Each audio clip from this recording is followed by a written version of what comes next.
Olá, seja bem-vindo aos Desafios Políticos. Nas próximas 2 horas faremos uma análise dos temas do atual cenário político pelo olhar das juventudes partidárias. Em estúdio tenho comigo Carlos Miranda, hoje em representação da Juventude Social Democrata, José Conceiro da Costa em representação da Juventude Popular e Eduardo Barroco de Melo em representação da Juventude Socialista. Antes de mais, muito boa noite aos três. Obrigada então pela presença. Começamos então por falar nos temas que marcam a atualidade política e hoje começamos por falar de um tema que diz respeito então também às europeias. Falamos na proibição da publicitação de obras e serviços até às europeias, assim é que é. Numa nota publicada na semana passada, proíbe-se então autarquias e governo de publicitarem obras ou serviços até às europeias de maio. Eduardo, começo precisamente por ti para te ouvir relativamente a este tema e começo por te perguntar, é uma filosofia reativa esta decisão da Comissão Nacional de Eleições? Bem, em primeiro lugar, boa noite a todos e dar as boas-vindas também ao Carlos ao programa.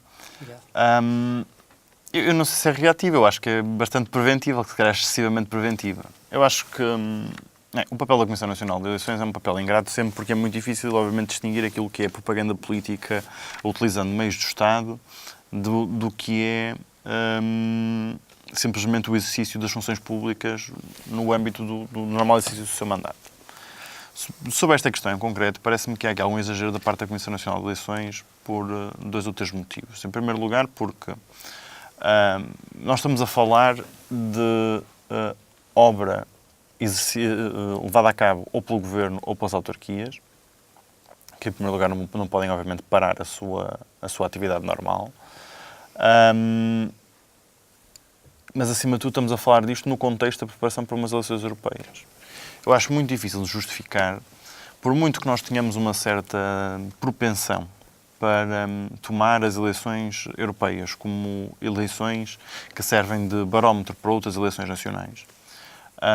Parece-me excessivo que nós possamos entender as eleições europeias como eleições que vão ser baseadas, ou que os critérios de decisão de cada eleitor vão ser baseados naquilo que é o tipo de obras ou serviços prestados pelo Governo ou pelas autarquias. Acima de tudo, parece-me que isso não só limita a normal atividade dos municípios e do Governo, como, acima de tudo, acho que é um mau papel que a Comissão Nacional de Eleições presta ao nosso sistema eleitoral e, portanto, deve ser exatamente o inverso. Na medida em que, se nós já entendemos que há esta colagem, do ponto de vista pedagógico, parece-me que a Comissão Nacional de Eleições é a primeira a desvalorizar as eleições europeias e, no fundo, a discussão que vai ser feita durante esta campanha eleitoral. Eu gostaria, obviamente, que as eleições europeias, mais do que têm sido no passado, sejam centradas nos problemas da Europa, porque é para isso que vamos eleger pessoas em maio deste ano. E, portanto, deveriam não me parece focados nessa questão, na questão europeia, na questão Sim, Europa. obviamente, quer dizer, eu acho que não me passa pela cabeça que uma Câmara Municipal, por reparar uma rua ou por inaugurar um novo centro de serviços, que isso vai influenciar o voto dos eleitores nas eleições europeias. Quer dizer, não me parece que as preocupações dos portugueses no que toca à construção da União Europeia sejam decididas por aquilo que o seu autarca faz. Esse tipo de avaliação foi feita pelos portugueses nas últimas eleições autárquicas, não vai ser feita nas eleições europeias. E, portanto, aliás, teremos, por exemplo, agora recentemente, uma das coisas que me parece absurdo, que possa estar em causa, por exemplo, a divulgação e a promoção das alterações que vão ser agora promovidas na área metropolitana do Porto, por causa dos transportes, nomeadamente com a introdução do novo sistema de passo único a partir do dia 1 de abril. Quer dizer, parece-me absurdo que alguém ache que as pessoas vão votar, seja em que partido for, por causa de uma inauguração desse tipo, ou por causa do início de um serviço desse tipo. Também me parece, mesmo do ponto de vista do funcionamento do Estado, do ponto de vista da eficácia das políticas públicas que nós queremos, faz muito pouco sentido que não seja possível ao Governo ou a uma Câmara Municipal divulgar estes novos serviços que se destinam também, o estímulo que existe em concreto no caso dos espaços únicos, que se destina exatamente a angariar mais clientes para os transportes públicos em detrimento da utilização de viatura individual. E, portanto, eu não consigo ver, como disse mais uma vez, eu percebo que haja dificuldades em destrinçar, às vezes, o que é propaganda política feita utilizando o exercício de cargos públicos do que é o normal exercício desses cargos públicos. Mas se é compreensível para qualquer pessoa que uma Câmara Municipal, o Estado de uma Câmara Municipal não esteja a anunciar obra a 15 dias das eleições na sua autarquia, parece-me menos sensato que se possa proibir uma Câmara Municipal de anunciar obra 2 meses antes das eleições europeias. Para além de que me parece muito pouco, mesmo que isso fosse verdade, parecia-me aqui algum dualismo de critérios. Eu lembro-me nas últimas eleições legislativas, na altura, primeiro-ministro português anunciar um acordo com os enfermeiros, que depois não só não foi levado a cabo, como nem estava incluído no programa político do Partido Social Democrata, diga-se, uma semana antes das eleições legislativas. Eu não me lembro da Comissão Nacional de Eleições na altura se pronunciar relativamente ao anúncio desse tipo de acordos, que esses sim tinham influência direta não só numa classe profissional numerosa como é dos enfermeiros, como tinha influência, eventualmente, no sentido de voto dessas pessoas. E, portanto, parece-me que há aqui 2 pesos e 2 medidas, mas, acima de tudo, uma atitude muito pouco pedagógica da Comissão Nacional de Eleições, que é a primeira a desvalorizar estas eleições, que eu acho que vão ser muito importantes para a vida dos portugueses e dos europeus em geral. Muito bem. Eduardo, não. Zeca, passo-te agora a ti a palavra para então falarmos desta questão da proibição da publicitação de obras e serviços até às europeias. Bem, antes de mais, muito boa noite a todos. Boa noite, Helena. Bem-vindo, Carlos, outra vez. Eduardo.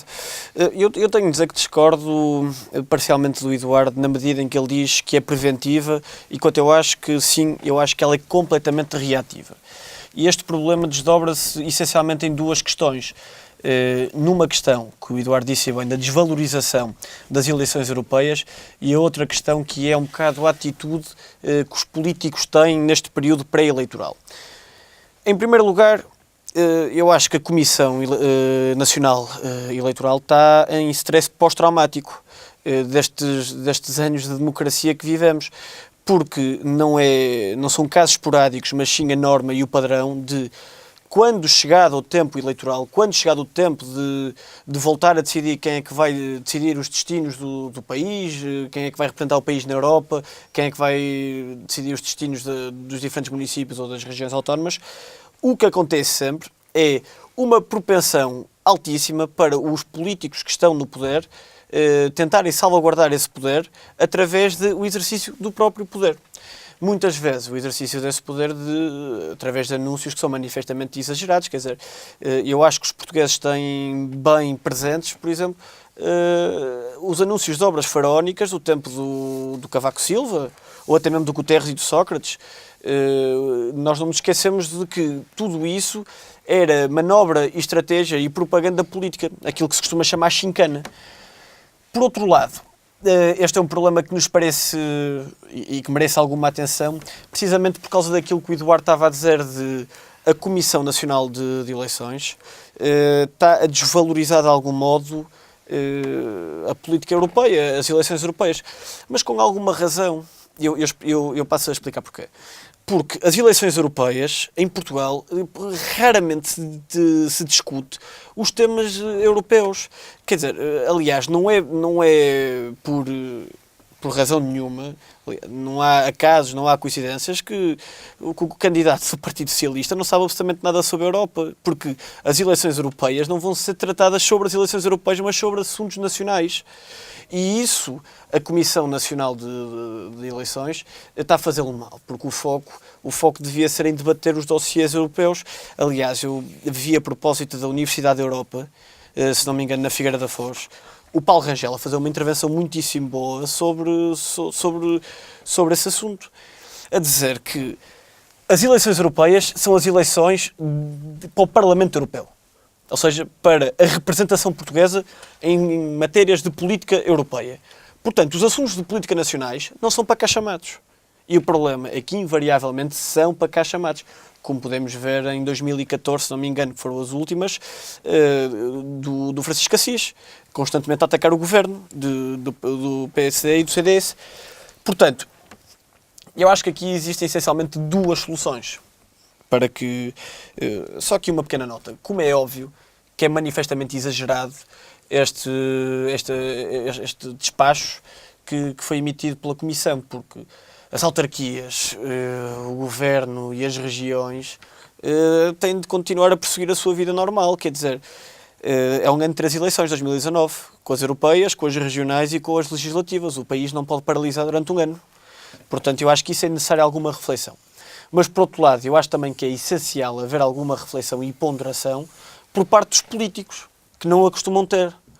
E isso, nós que estamos aqui, fazemos parte de estruturas partidárias, de órgãos internos dos partidos, e temos de ser nós também um bocado os motivadores para que não haja isso. Ou seja, para que os políticos não sejam demagogos, populistas, só quando é para captar ali mais umas dezenas de votos numa classe profissional, na construção de obras públicas, que até aqui não está em discussão a importância dessas mesmas. Está em discussão o oportunismo delas. E, portanto, eu acho que essa reflexão é necessária. E a Lei da Rolha visa impedir isso.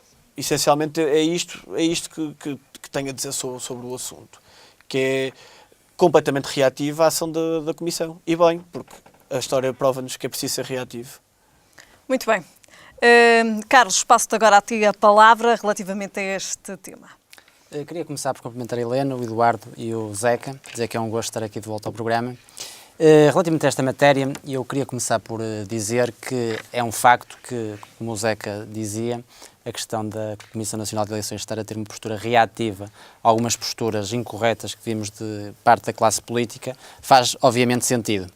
Agora, da mesma forma que é importante combater esse eleitoralismo que graça em alguma classe política, também não podemos cair no 8, nem passar para o 80, não é? Portanto, é preciso haver aqui bom senso. E acho que esta lei que existe é uma lei correta para combater, essencialmente, esse eleitoralismo. Agora, a interpretação que a Comissão Nacional de Eleições fez da lei pode, em alguns aspectos, ser considerada realmente excessiva. Porque nós vemos, por exemplo, com o atual candidato do Partido Socialista às eleições europeias, algumas propostas que ele fez na altura como ministro, discutimos isso há 2 programas atrás, em que eu estava do plano da ferrovia, em que isso é classificado, obviamente, como uma ação de propaganda, dizer-se que vai fazer isto, e, digamos, uma série de obras que depois não se concretizam, isso é propaganda. E, portanto, obviamente que num período, agora que estamos a chegar de campanha eleitoral, um político que se apresenta a essas eleições com promessas dessas, isso pode ter um impacto nas eleições e, portanto, tem que haver aqui alguma contenção. Agora, isso não pode impedir também que haja uma prestação de contas dos políticos, nomeadamente nas autarquias, por exemplo, de prestarem contas aos seus eleitores e de publicitarem as obras que fazem e que vão fazer e, eventualmente, até a questão das inaugurações.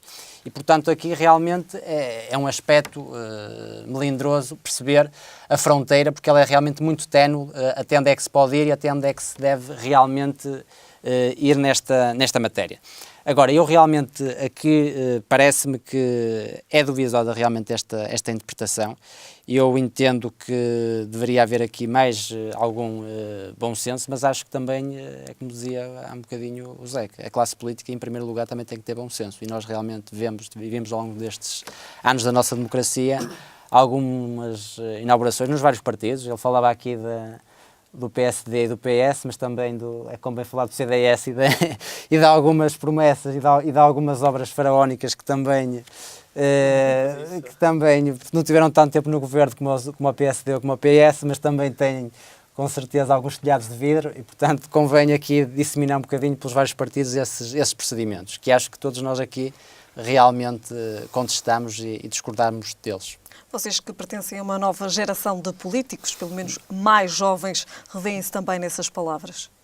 Eu, pessoalmente, revejo-me inteiramente na necessidade de combater esse eleitoralismo, porque é indiscutível que realmente haver inauguração de algum tipo de obras a 15 dias de eleições, haver promessas absolutamente ridículas de coisas que muitas vezes já sabemos que a seguir às eleições não vão ser para cumprir. Isso é absolutamente lamentável na democracia e tem que haver uma ação que reprima efetivamente esse tipo de comportamentos, porque se não existir, eles vão continuar a acontecer. Agora, obviamente que proibir as autarquias neste momento de publicitar obras ou publicitar determinado tipo de ações, tem que haver aqui realmente, como eu dizia, o bom senso é a chave para tudo e para esta questão também. Muito bem. Eduardo, não sei se queres responder quer ao Zeca, quer ao Eduardo, antes também de fazer, Carlos, sim. vos colocar outras questões relativas a este tema. Eu queria responder porque há aqui algumas coisas que eles disseram que eu acho que comecem aqui uma nota.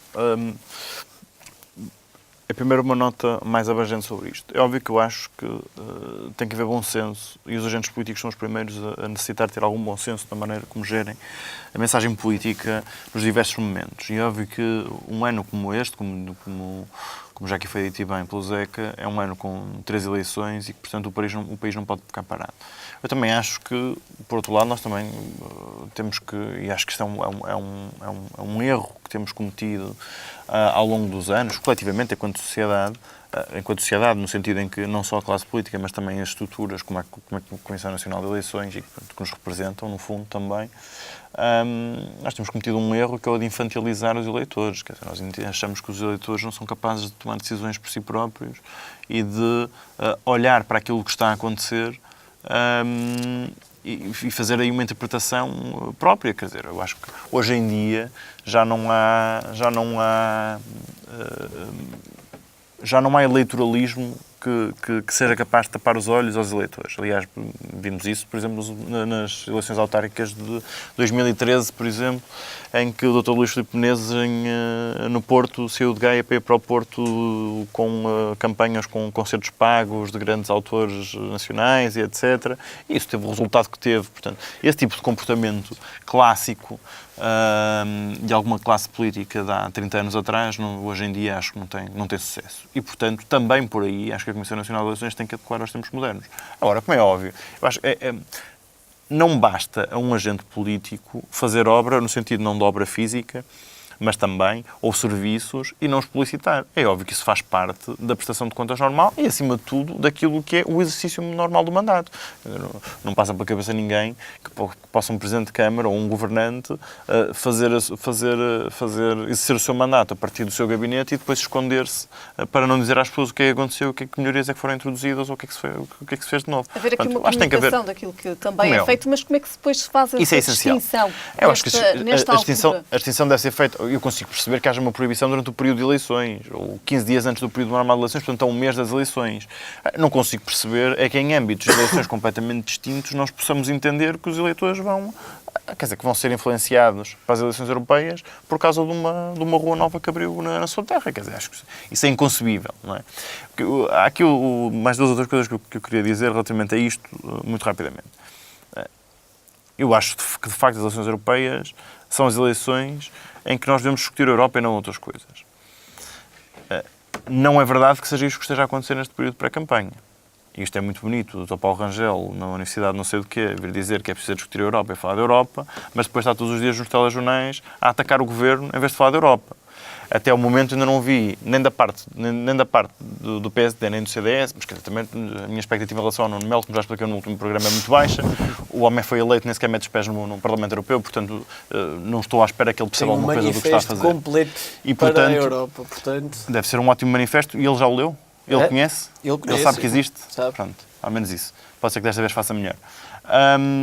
Mas a verdade é que os nossos candidatos às europeias, como eu já disse no último programa, e volto a reforçar, exceção feita ao Nuno Melo, são bons candidatos, independentemente das minhas discordâncias políticas em relação a eles, mas, de facto, não tem sido o Partido Socialista, nem o candidato do Partido Socialista, que tem trazido a discussão nacional para esta pré-campanha das eleições europeias. E eu espero que durante as eleições europeias, durante o período de campanha, se faça, de facto, discussão sobre a Europa. Os portugueses não podem estar a adiar continuamente, de 5 em 5 anos, o debate que é preciso fazer na nação relativamente a isto. Porque eu acho que nós, enquanto povo, enquanto Estado, precisamos urgentemente de perceber que fazer parte da União Europeia não é apenas ou concorrer a fundos comunitários ou eleger uns tipos que vão lá receber melhor do que recebem em Portugal. E, portanto, precisamos urgentemente de ter posições sólidas relativamente a isso.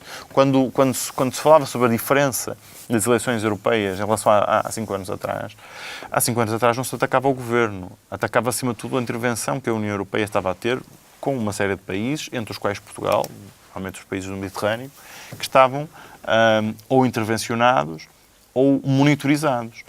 E, de facto, havia um alinhamento total entre o Partido Social Democrata, quer nacional, quer europeu, em relação à estratégia que estávamos a ser alvo. E, portanto, é normal que nessa fase se confundisse essa discussão política, porque era uma discussão política na qual a Europa ou a União Europeia, neste caso, através da Comissão Europeia e através do Banco Central Europeu, tinha uma intervenção na política nacional que hoje em dia não tem. Portanto, acho que há condições para fazer esse debate de forma muito mais distinta do que havia há 5 anos atrás, por todos os motivos que facilmente se compreendem, não é?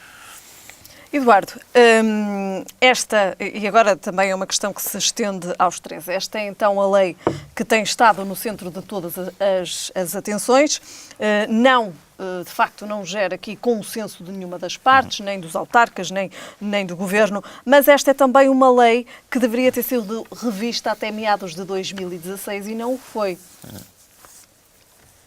Eu acho que, quer dizer, isso é uma questão de calendarização da Assembleia da República, nenhum partido tomou essa iniciativa. Eu consigo perceber isso, quer dizer, eu acho que nós somos um país com uma grande propensão para legislar sobre tudo e mais alguma coisa e, acima de tudo, sobre legislar.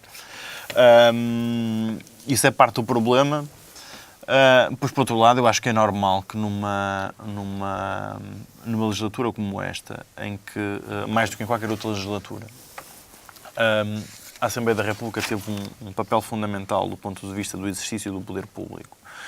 Não só porque é na Assembleia da República que está assente a sustentação política do Governo, mas também porque se criaram condições para haver um conjunto de acordo alargado entre partidos que normalmente não existe noutras legislaturas, é normal que a Assembleia da República estivesse mais concentrada noutras questões relevantes sobre a resolução dos problemas da vida dos portugueses e não sobre a questão da revisão desta lei. Quer dizer, obviamente é uma oportunidade perdida e podia ter-se feito mais nesse campo, mas também acho que com um bocadinho de bom senso a Comissão Nacional de Eleições podia perfeitamente ter, independentemente de mudanças na lei, podia ter feito uma interpretação, mais uma vez, volto a reforçar porque acho que é a mesma palavra certa, uma interpretação mais pedagógica da lei. Eduardo, há já uma autarquia que quem foi apresentada a queixa é precisamente a autarquia de Gaia. Sim, quer dizer, eu não espero que o meu Presidente de Câmara se sinta intimidado por causa da Comissão Nacional de Eleições. Felizmente, acho que em Vila Nova de Gaia têm acontecido muitas coisas boas, vão continuar a acontecer. E, como já disse, acho que é inconcebível que a Comissão Nacional de Eleições tenha essa interpretação excessiva e, portanto, não espero menos do meu Presidente de Câmara de continuar a explicar aos gaenses porque é que é o melhor Presidente de Câmara que Gaia pode ter. Muito bem. Zeca, passo-te a ti a palavra, depois também ao Carlos para terminarmos e fecharmos este primeiro tema. Zeca. Bem, em relação a isto, eu acho que não há grandes discordâncias de fundo, a não ser o facto do Eduardo dizer que o Nuno Melo é um candidato que não é válido. Ele é válido, é um candidato ao nível do CDS. É ao nível do CDS, pois, que de facto não é o nível do PS, graças a Deus. É um candidato que tem obra feita, é um candidato que apoiou os agricultores, que apoiou a agricultura. De Abril ainda não ao passo que o ministro das obras, das infraestruturas, tem 8% de execução de obra feita.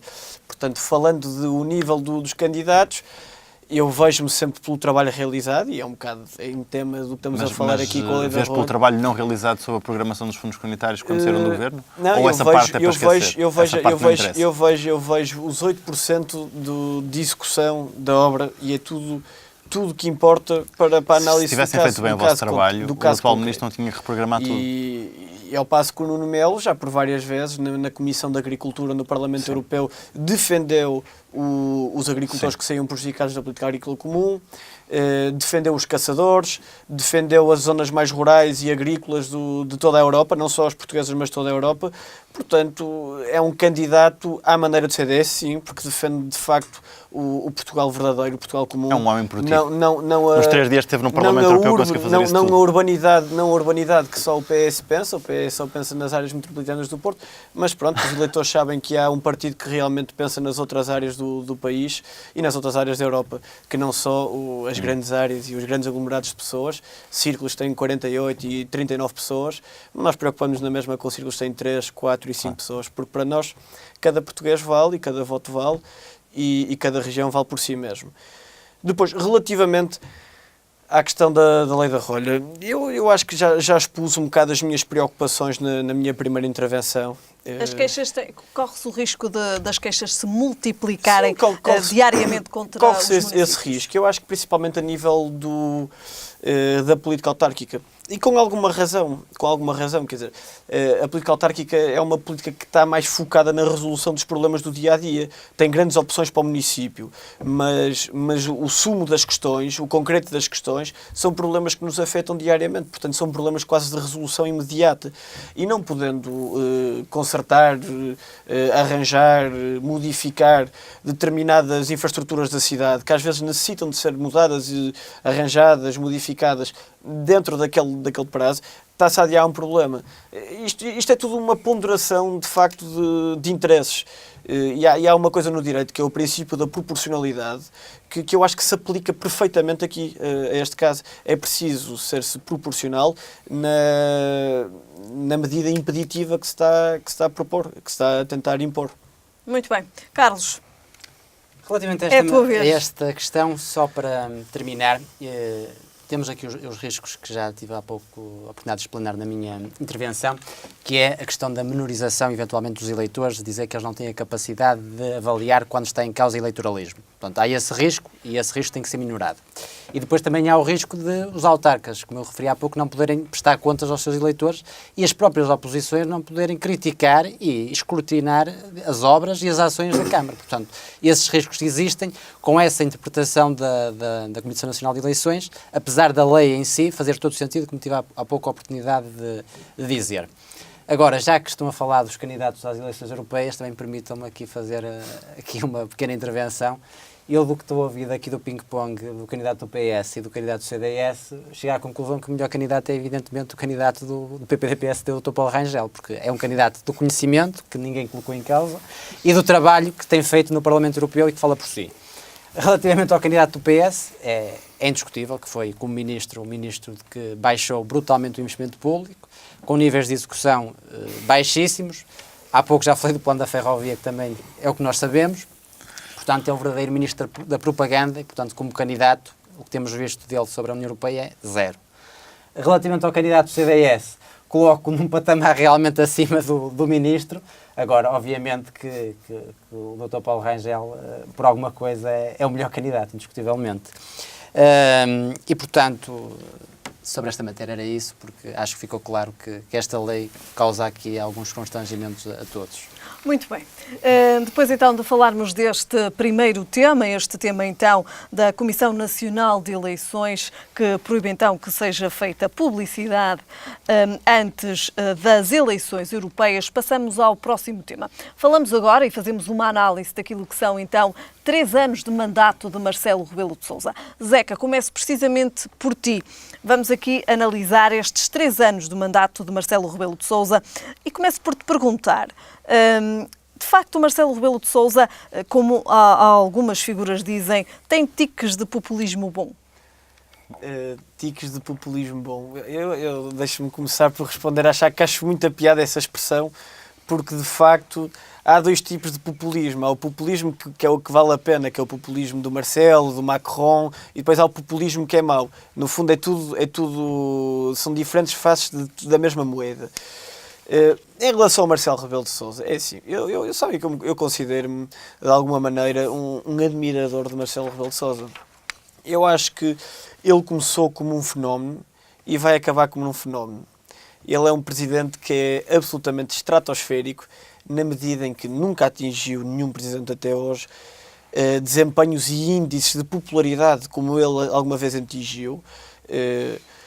O Eduardo abana a cabeça, não deve estar à espera que seja o Jorge Sampaio ou o Mário Soares que atingiram esses níveis de popularidade.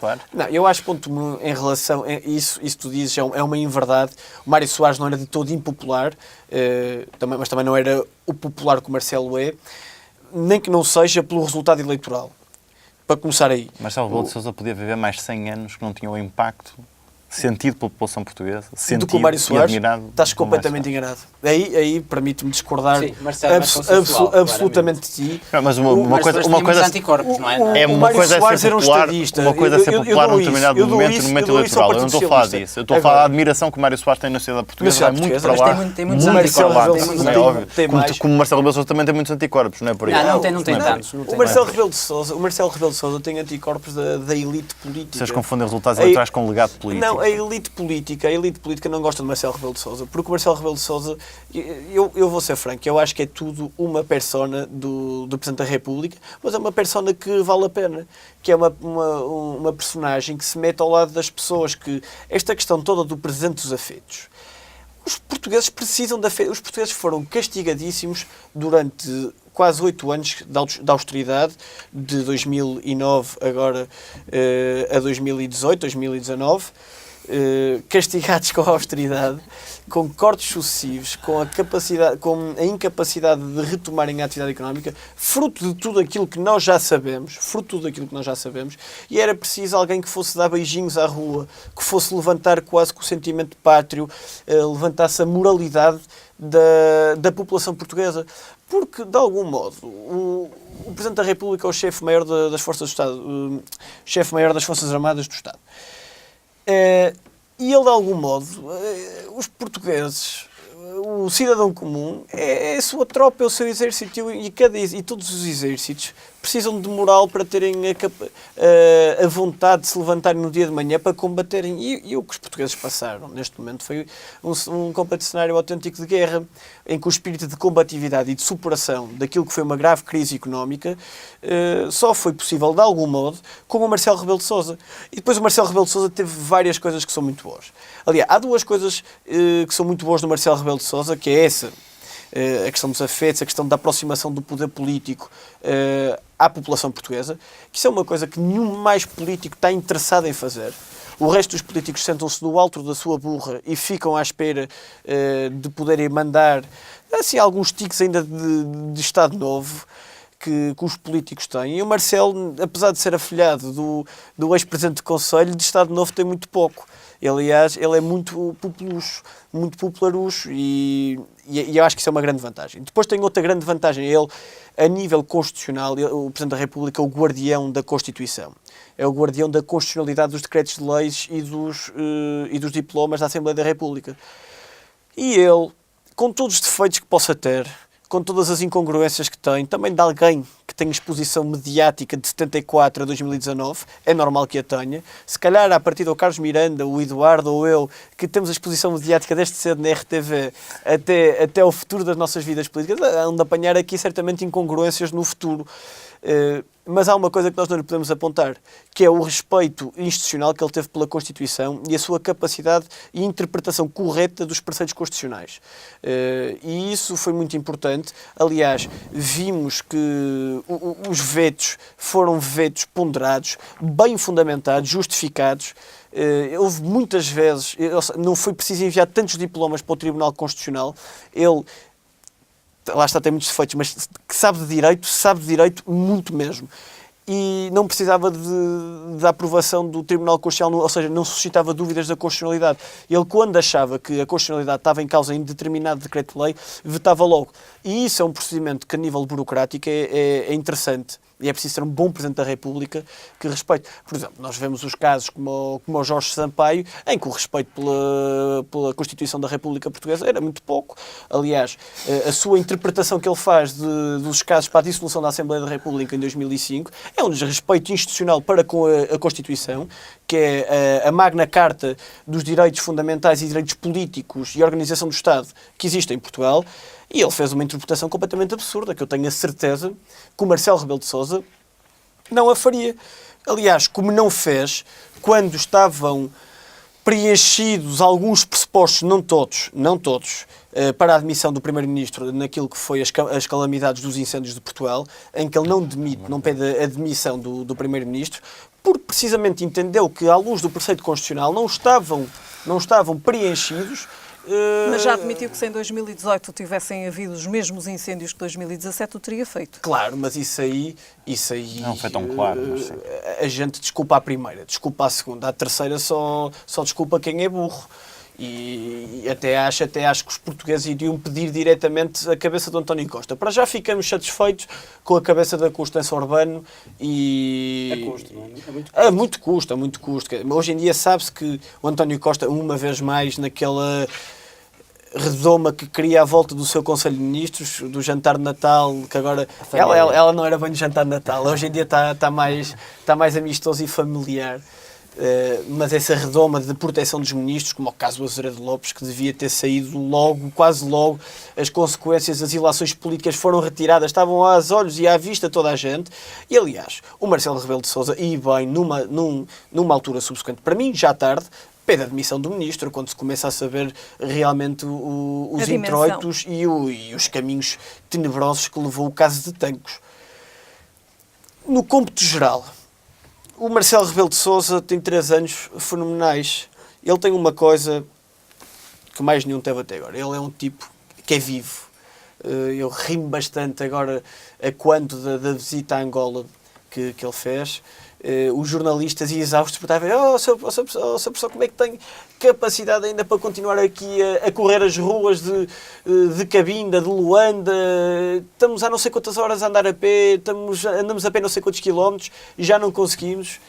Eles exaustos e ele radiante a mais uma caminhada, com uma recepção fantástica do povo angolano. Só uma nota muito rápida: o João Lourenço é um grande anfitrião do chefe de Estado e mais uma vez provou. O Presidente da República sentiu-se completamente em casa. Ele tem ligações aos países que faziam parte do ultramar antigamente do Império Português, que foi desmantelado em 74. Ele tem muitas ligações lá. Aliás, ele passa férias em Moçambique, que é uma coisa interessante. E foi um presidente, e pegando neste tema, foi um presidente que contribuiu muito para a lusofonia e contribuiu muito para o estreitamento das relações entre Portugal Zeca, vou ter que e os países interromper. de língua portuguesa. Okay. Interrompo-te. Já regressamos Já então para nos explicares assim como é que Marcelo Rebelo de Sousa contribuiu para a lusofonia. Para já, seguimos para um breve intervalo.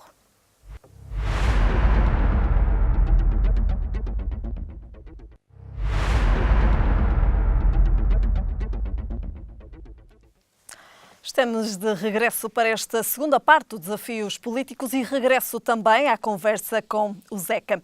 Zeca, regresso então à conversa contigo. Há pouco dizias, precisamente fazemos aqui um balanço dos 3 anos de mandato de Marcelo Rebelo de Sousa. Dizias precisamente que contribuiu para a lusofonia. Pergunto-te porquê. É assim, o Marcelo Rebelo de Sousa contribuiu para a lusofonia porque, enquanto chefe de Estado, teve sempre uma grande preocupação com as comunidades lusófonas de Portugal no mundo. Aliás, ele visitou, por exemplo, teve uma visita fantástica a São Tomé e Príncipe, a Cabo Verde também. Teve uma a Moçambique, outra a Angola, Brasil. Ele não falhou uma, foi às comunidades de Paris, foi às comunidades de Nova Iorque. Estamos a falar de um presidente que se multiplicou pelo mundo. Eu acho que só da comunidade portuguesa, assim, das grandes comunidades portuguesas, eu acho que só lhe falta ir a Timor. Eu não tenho a certeza se ele foi ou não. Acho que não. Mas só lhe falta ir a Timor. Foi uma pessoa que foi, de certa maneira, um porta-estandarte da Portugalidade. E sei que esta expressão hoje em dia não é bem agraciada, mas foi um porta-estandarte da Portugalidade no mundo. E isso, enquanto sentimento de orgulho pátrio e nacional que todos os portugueses devem sentir por este pedacinho de terra à beira-mar plantado, como dizia Camões, é bom. É bom que o Presidente da República tenha esse trabalho. Depois, deixe-me só aqui salientar mais um ponto, que até agora tivemos a dizer notas positivas e agora falta dizer a nota negativa. Aliás, a nota de sorte e a nota negativa. O que é a nota de sorte? Durante todo o mandato, assim como António Costa teve, durante todo o mandato da sua presidência, o Marcelo Rebelo de Sousa foi bafejado pelos deles, completamente. O Portugal ganhou o Euro 2016, o de futsal, atletas, Festival da Canção, ou seja, o orgulho nacional, com a ajuda de Marcelo também, mas o orgulho nacional inchou. tínhamos o melhor jogador do mundo, tínhamos o cantor vencedor da Eurovisão, tínhamos a melhor seleção europeia, a melhor seleção de futsal, os melhores sub-20, éramos os melhores do mundo, na verdade. E pronto, e isso, não queirando descurar o bom trabalho que foi feito pelo Marcelo, a nível do sentimento, de orgulho da própria nacionalidade portuguesa, foi uma sorte que ele não podia prever, acho eu, a não ser que tenha efeitos psicológicos nos jogadores, que eu duvido, que o efeito Marcelo Rebelo de Sousa num campo de futebol, às tantas existe, eu desconheço, mas ele teve sorte aí. O grande ponto negativo do mandato é uma certa conivência que ele tem com o governo de António Costa. Isto porquê? Porque há uma frase que lhe vai custar o mandato, que é preciso apurar responsabilidades. E o Marcelo Rebelo de Sousa só diz: é preciso apurar as responsabilidades. Não diz como, não diz porquê, não faz a chamada pressão política verdadeira, só diz: é preciso apurar as responsabilidades. Ou seja, aí o Marcelo Rebelo de Sousa foi Presidente da República em todas as áreas, menos no assacamento de responsabilidades. Aí continua a ser comentador político da TVI.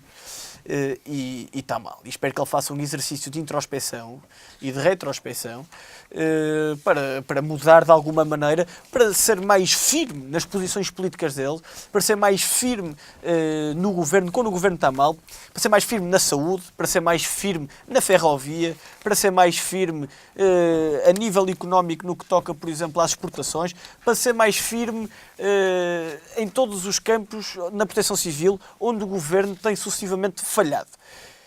E isso é o que eu espero ver passar, quase essa emancipação de comentador para Presidente da República. E quando assim for, terá o meu apoio inequívoco.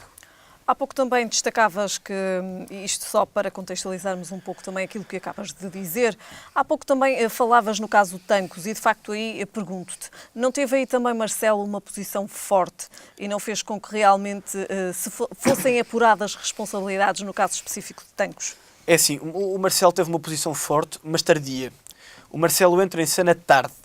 E devia ter entrado logo. Aliás, Tancos está sobre, de alguma maneira, a tutela dele, quer dizer, o Presidente da República tutela as Forças Armadas. Tancos insere-se dentro, é uma infraestrutura que está dentro do ramo das Forças Armadas. E isso diz-lhe diretamente à sua pele. Portanto, ele aí devia ter sacado responsabilidades ao Ministro da Defesa, ao professor José Alberto Azeredo Lopes, muito mais cedo. Muito mais cedo. Eu acho que ele aí tardou e eu acho que esse é o grande problema do Marcelo. O Marcelo tarda porque o Marcelo não quer desagradar não quer ser desagradável para ninguém. O Marcelo não quer ganhar com maioria absoluta nas próximas eleições, que se vai candidatar, apesar de ele dizer que ainda está a pensar, mas vai se candidatar. Ele quer ganhar com 70 ou 80 e isso só faz agradando o Partido Socialista. Caso contrário, ficará sempre condenado a uma chatice nos 60%, 50%, não é? Mas isso já são os problemas internos e do foro quase que psíquico de Marcelo Rebelo de Sousa, da necessidade de popularidade que o Sr. Presidente da República tem. Muito bem. Carlos, passo-te agora a ti a palavra. Fazemos aqui um balanço de 3 anos de mandato de Marcelo Rebelo de Sousa. Carlos. Relativamente ao professor Marcelo Rebelo de Sousa, acho que temos que fazer aqui um preâmbulo da forma como ele foi eleito.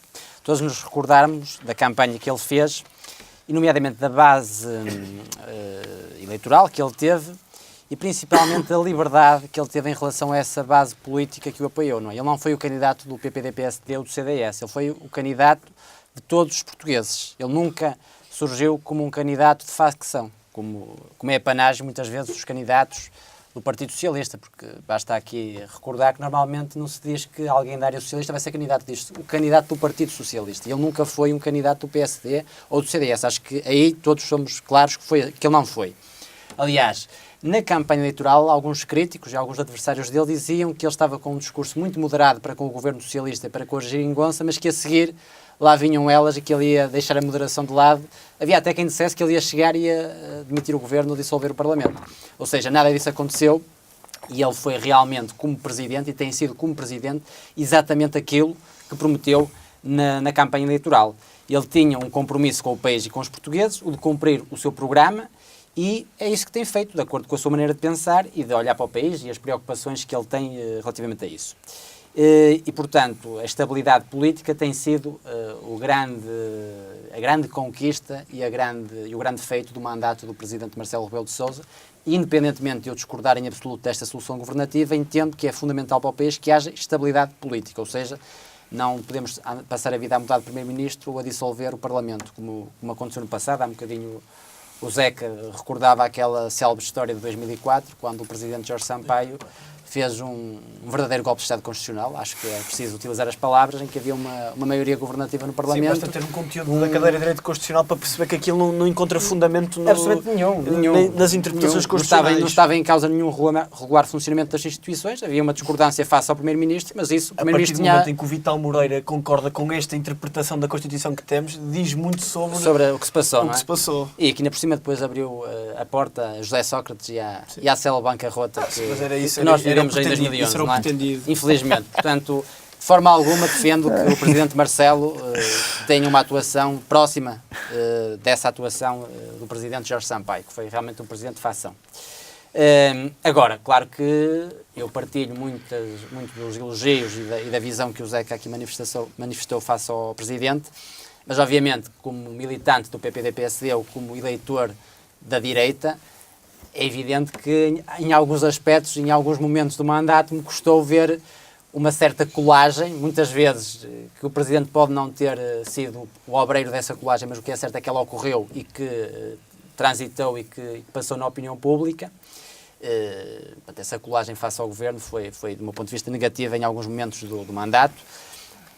Já foi falada aqui a questão de Tancos, a questão dos incêndios. Aí realmente estava em causa, do ponto de vista constitucional, não se pode alegar o regular funcionamento das instituições democráticas, mas quando nós temos as funções essenciais do Estado a não serem cumpridas, e o Presidente é o Comandante Supremo das Forças Armadas, por exemplo, no caso de Tancos, certamente que não seria propriamente despropositado que o Presidente tivesse tido uma atuação ainda mais dura e mais cedo do que tarde, nessa matéria, porque realmente são falhas absolutamente lastimáveis e que não me recordo de ter existido com nenhum governo. Certamente que já houve outros governos que falharam em muitos aspectos, mas falhas naquelas que são as funções básicas e essenciais do Estado, como a proteção civil, são absolutamente inacreditáveis.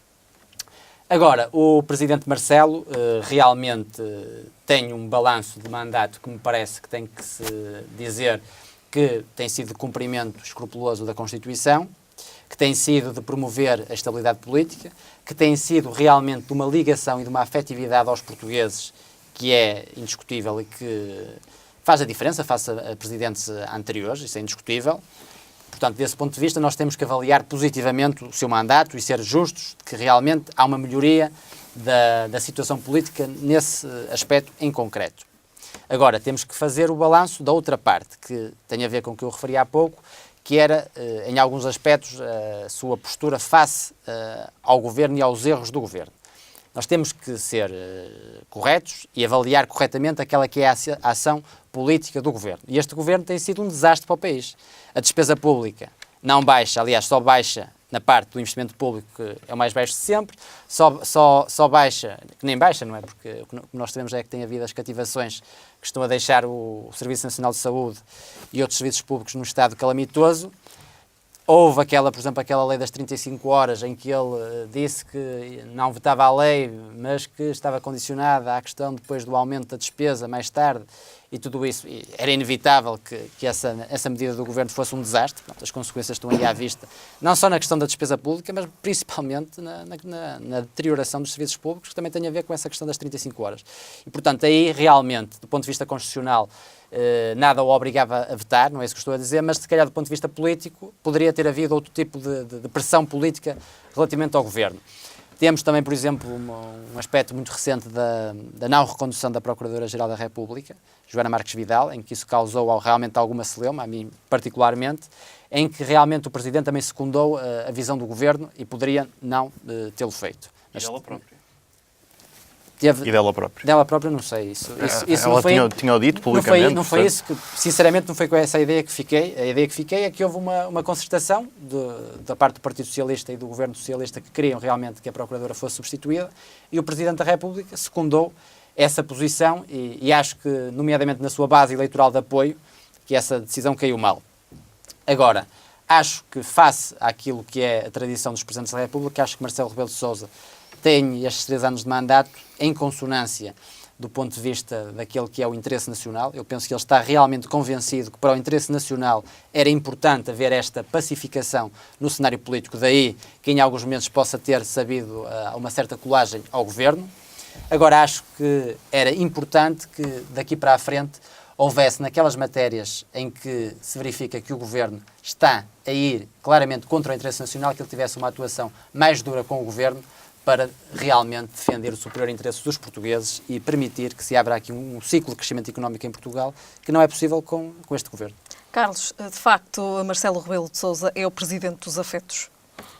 Isso acho que é indiscutível, aliás, prima pela diferença face ao nosso presidente anterior, o presidente Cavaco Silva, não é? Ele ainda agora recentemente em Angola até teve a oportunidade de dizer que em alguns aspectos também era cavaquista. Agora, nesse aspecto dos afetos, realmente manifestou uma diferença grande. Agora, a questão dos afetos em si mesmo não é um defeito político ou um erro político. Agora, obviamente que penso que ninguém quer um presidente que seja só afetos. E acho que cair nesse erro e aliás pode ter consequências políticas a seguir. Eu não tenho dúvidas que o presidente Marcelo vai ser recandidato. Não tenho dúvidas que vai ganhar as próximas eleições. Resta saber se terá eventualmente até o apoio do Partido Socialista. Há quem fale nisso, mas eu também estou convencido que o Partido Socialista vai perder as próximas eleições legislativas e, portanto, aí muita coisa vai mudar. E, eventualmente já não haverá condições para apoiar Marcelo Rebelo de Sousa. Agora, a questão dos afetos, não penso que ele possa ser criticado por isso. Agora, tem obviamente que também ter alguma noção da exposição mediática que deve ter. E em alguns aspectos, acho que ninguém pode contestar isso, tem havido algum excesso. Aliás, eu nem vou estar aqui a falar de um episódio recente que particularmente não gostei. Muito bem, Carlos, iremos também aprofundar então o possível cenário de uma recandidatura de Marcelo Rebelo de Sousa. Iremos aprofundar esse cenário, de que forma é que então irá ou não acontecer, se sim ou não com o apoio do PS. Para já, Eduardo, passo-te a ti a palavra relativamente a este tema, a este balanço de 3 anos de mandato de Marcelo Rebelo de Sousa. Bem, eu primeiro queria fazer algumas notas prévias, até para responder aqui a algum conjunto de coisas que foram ditas e que mentiras ditas muitas vezes não passam a ser verdade. Em primeiro lugar, uma nota para esta ideia de que o Partido Socialista vai perder as próximas eleições legislativas. Aliás, o Jorge, que é o nosso convidado habitual, também tem dito isso. Eu acho que estas declarações das pessoas do PSD, do modo geral, juntando às declarações da Associação Crítica, que está preparada para ser Primeira-Ministra, eu devo dizer que eu gostava de saber onde é que anda a direita portuguesa. Parece que foram ao avante fumar daquelas coisas que o PCP não quer legalizar. Mas, de facto, há um delírio coletivo na direita portuguesa que é absolutamente assustador. Vamos ver se a seguir às eleições não vai ser o contrário, não é? Mas pronto, estaremos cá para fazer essas contas. Exatamente. Quem importa não é quem ganha, é quem tem mais apoio parlamentar. O que importa é a ambição, não é? Não, é ter ambição não custa nada. É quem tem mais apoio parlamentar. Eu confio nos portugueses, que eles vão avaliar corretamente a desgraça que foi este governo. São coisas distintas. Uma coisa é ser governo, outra coisa é ganhar ou perder eleições legislativas.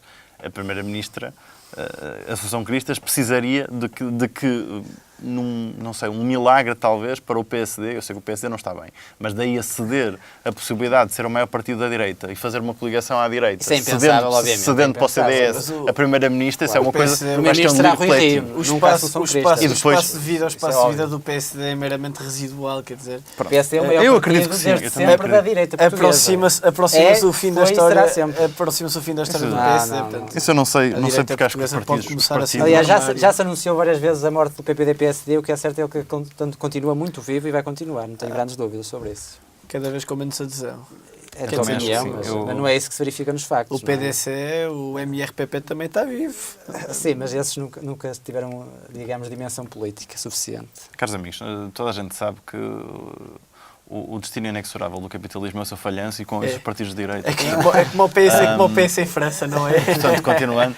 Mas esses foram aqueles que se renderam precisamente ao capitalismo e, portanto, tiveram um fim que mereceram. Eu acho muito bem. E o PS não se rendeu ao capitalismo? Não, o PS não, felizmente Mário Centeno não se rendeu ao capitalismo? Não era o grupo que tem defendido o socialismo? Não tem defendido o socialismo, mas isso há um problema, e já aqui falei noutros programas, há um problema superior a esse, que é o conjunto das instituições europeias estar desenhado para não permitir projetos socialistas de fundo. Isso é uma crítica que eu faço e esse é o debate que nós devemos ter também. É uma das vantagens da União Europeia. É uma das grandes vantagens da União Europeia. Mas pronto, passando à parte do delírio coletivo, é preciso dizer aqui 2 outras coisas. Uma é, notas muito breves, dizer que o que Jorge Sampaio fez com a dissolução da Assembleia da República foi anticonstitucional, Foi um golpe de Estado constitucional. é Constitucional. uma interpretação legalista daquilo que é a função presidencial, que tem esse poder exatamente de avaliar se há condições ou não para a Assembleia da República manter o seu funcionamento. E havia, claramente. É preciso dizê-lo que se cabe ao partido, naquele caso, havendo apoio parlamentar, e se cabe ao partido que tem maioria na Assembleia da República fazer a indicação do Primeiro-Ministro, é bom de lembrar que o Partido Social Democrata, nesse momento, não apoiava o seu Primeiro-Ministro. Apoiava, claramente. Foi eleito em O próprio Congresso Primeiro-Ministro, poucas semanas antes da dissolução. O próprio Primeiro-Ministro, em Lá funções, para ver queixava-se. três pessoas da elite do partido E que nós não apoiavam. lembramos-nos bem até daquele mítico vídeo das estaladas no carrinho do bebê. Quer dizer, nós podemos fazer de conta, eu percebo que já foi há muito tempo e que nós possamos ter a nossa memória relativamente difusa, mas nós, no momento em que o Jorge Sampaio dissolveu a Assembleia da República, não o fez porque lhe apeteceu. Aliás, se fosse essa a vontade dele, tê-lo-ia feito no momento em que Durão Barroso abandonou as funções. E não o fez. Eu queria parar o caminho para José Sócrates e destornar Ferro Rodrigues. Claro. Isso é claríssimo. Como a água. Explica-me como é que para dissolver a Assembleia da República é preciso... Não havia condições de estabilidade política no país. Havia uma maioria. Havia uma maioria parlamentar. Claro. E sólida. E foi consultado os partidos. Foram consultados os partidos. Porque é requisito essencial para a dissolução da Assembleia da República. Claro. E a maioria manteve-se. E a maioria manteve-se. E endossou novamente Santana Lopes, o seu apoio a Pedro Santana Lopes como Primeiro-Ministro de Portugal. Explica-me onde é que está a base de sustentação. Os meandros, agora vais-me dizer que os meandros políticos internos dos corredores dos Conselhos Nacionais do PSD importam para a estabilidade Mas governativa. não eram os Conselhos Nacionais do PSD, era algumas pessoas. Há duas coisas que são da elite. relevantes. Há duas coisas. Vocês estão a fazer, mais uma vez, Eduardo. uma interpretação excessivamente legalista daquilo que é a função presidencial. Não estou a fazer interpretação legalista, Não, estou a fazer estão por interpretação uma razão constitucional. simples. A razão é fácil de perceber que, se o Primeiro-Ministro, em funções, se queixa publicamente de falta de apoio do seu partido, não é certamente porque há estabilidade política. Ele não se E queixa nós do partido, podemos- não foi do partido, não foi do partido. Queixou-se. Mas não ter algumas uma pessoas, podem algumas distrital pessoas, X, não se lembrar, ou mas nós distrital lembramos- D. Vamos ver uma coisa. O Está Francisco em podem não se estabilidade lembrar. política. Então o Rui Rio, não sei quem é que está a fazer Não, candidato a ser Primeiro-Ministro. Vamos dar um exemplo. O Francisco Assis criticou a geringonça. Então o Presidente Cavaco Silva não devia ter dado posse a António Costa, porque o Francisco Assis era até o primeiro eurodeputado do Partido Socialista, uma figura proeminente do partido, e que disse que a geringonça era contra a história do Partido Socialista. Portanto, se fosse por aí, então Cavaco Silva tinha logo motivo para... Nós estamos a comparar um militante que não tem representação, não é dirigente do Partido Socialista, não tem que se conheça nenhuma base de apoio dentro do Partido Socialista, que não representa nem de perto nem de longe uma tendência significativa no Partido Socialista, Certo, ok. a comparar aquilo que foi as queixas públicas do Primeiro-Ministro das Quem é que estaladas tinhas, dos irmãos mais quem é que velhos. tinhas no Partido Social Democrata de Caros relevo amigos, com funções? nós podemos dizer o que quisermos, independentemente das opiniões políticas que possamos ter. Agora, o que é certo é que a dissolução da Assembleia da República levou a uma alteração significativa do poder e a uma maioria absoluta. E isso significa que não havia condições políticas da população portuguesa se sentir representada na maioria naquele momento em O exercício. mandato tinha terminado e a seguir os portugueses pronunciavam-se. É assim que manda a democracia. Claro. Há mandatos para cumprir. Claro. Isso é a Mas coisa nós não mais podemos. normal do mundo. Mas nós não quando podemos. o mandato nós fica não a meio, podemos. surgir uma maioria absoluta. Meus caros, Aliás, a eu história ouvi-vos em eleitoral silêncio. portuguesa- Eu gostava de conseguir concluir Com certeza, uma ideia por favor. do princípio ao fim. Nós podemos discordar da posição, mas o que é facto é que houve uma alteração significativa do poder em Portugal e isso refletiu a avaliação política que o Presidente da República fez na altura sobre o que era a sustentação daquele governo. Mais do que isso, nós podemos facilmente compreender que se o Presidente da República tivesse tomado essa decisão logo após a saída do Durão Barroso, eu estaria aqui a dizer que vocês tinham razão e tinha sido um abuso do exercício do poder presidencial. Mas isso não aconteceu. Foi dada a oportunidade a essa maioria de recolher condições políticas para poder ser o seu mandato até ao fim. Agora, política também é contexto e as coisas não podem ser feitas no vazio. E se nós hoje em dia podemos olhar para trás e querer esquecer o contexto político da altura. Mas a verdade é que, nessa altura, por muito que nós possamos dizer que não, o PSD estava em convulsão interna. Havia críticas públicas ao Primeiro-Ministro dentro do PSD e não era de uma pessoa que discorda com uma solução política. Era uma disputa de poder a decorrer no meio do PSD enquanto tentava governar o país ao mesmo Pedro tempo. Santana Lopes foi eleito em Congresso poucas semanas antes, de forma maioritária. Meus caros, o António José Seguro também foi eleito em Congresso e o Rui foi eleito em Congresso e menos de um ano depois estava a disputar a liderança no Conselho Nacional.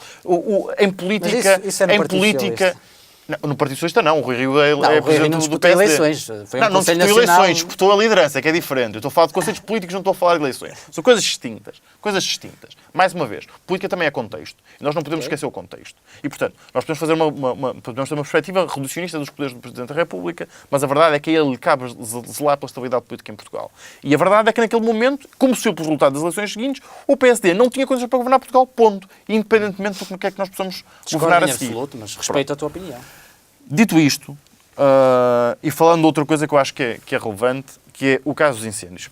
Mais uma vez, como eu disse há pouco, uma mentira repetida várias vezes não passa a ser verdade. O Estado, ou está por provar que o Estado tenha falhado na sua missão. Pode ter falhado na sua responsabilidade na medida em que cabe ao Estado zelar pela segurança dos portugueses. E isso é verdade. E é verdade, nós precisamos ter uma estrutura de prevenção mais preparada. Agora, o Estado português sofre hoje e vai continuar a sofrer durante a próxima legislatura, pelo menos durante a próxima década, daquilo que foi o desmantelamento do Estado efetuado durante o governo do PSD-CDS. E é preciso as pessoas perceberem isto de uma vez por todas. Da mesma maneira que os efeitos políticos de uma medida não existem apenas no momento em que a medida é tomada. São efeitos prolongados no tempo. Nós tivemos um problema com um governo que desinvestiu brutalmente no Estado, com um governo que, por exemplo, no caso específico dos incêndios, obrigou as corporações de bombeiros a comprar o seu próprio equipamento, sem comprar equipamento para os bombeiros, que desmantelou a Rede Nacional de Postos de Vigia, que não acautelou a limpeza dos terrenos do Estado. Tudo coisas que o governo Estás a falar do governo do fez. Partido Socialista, é? Não, estou a falar do governo do Baixou o investimento PSD-CDS. público para o mais baixo de sempre? É que só Já se vamos for falar isso, ao investimento Só se público. for Já isso. vamos ao investimento público, porque já há bocado voltaste a falar sobre o investimento público e eu já tive a oportunidade de falar. factual. Eu já tive a oportunidade de falar sobre isso neste programa, eu vou voltar a falar, que é para também, mais uma vez, uma mentira repetida várias vezes, não passa a ser verdade. Mentira, não. É Não um passa a facto. ser verdade. É um facto. Não passa a ser verdade. É um facto, mas mais uma vez os factos têm contextos. Com certeza que tem contexto, não é? Pronto, Era, então o não fim da, podemos esquecer era o o fim da austeridade Não podemos esquecer socialista, não é? o contexto. Que nunca Falemos aconteceu, não é? O contexto é muito fácil, de posso três anos de resolver. O investimento público só não arrancou mais rapidamente por incompetência vossa. Incompetência Por vossa. incompetência do governo anterior. Vossa, O exatamente. Partido da Socialista preparação dos baixou o fundos investimento comunitários. público por decisão política. Não. A austeridade por decisão política, continuou. Nós podemos, como eu estava a dizer, no caso dos incêndios, da mesma maneira que nós, e para explicar, para dar um exemplo fácil que é preciso perceber, porque foi mais curto no tempo, portanto é mais fácil perceber o efeito. Quando nós tivemos o surto de legionela em Portugal, na zona de Lisboa, isso deveu-se em parte pelo facto de haver alterações legislativas da parte da maioria anterior, que relaxou a inspeção aos equipamentos que fazem a requalificação do ar dentro dos hospitais e fábricas e que permitiu que houvesse um surto de legionela.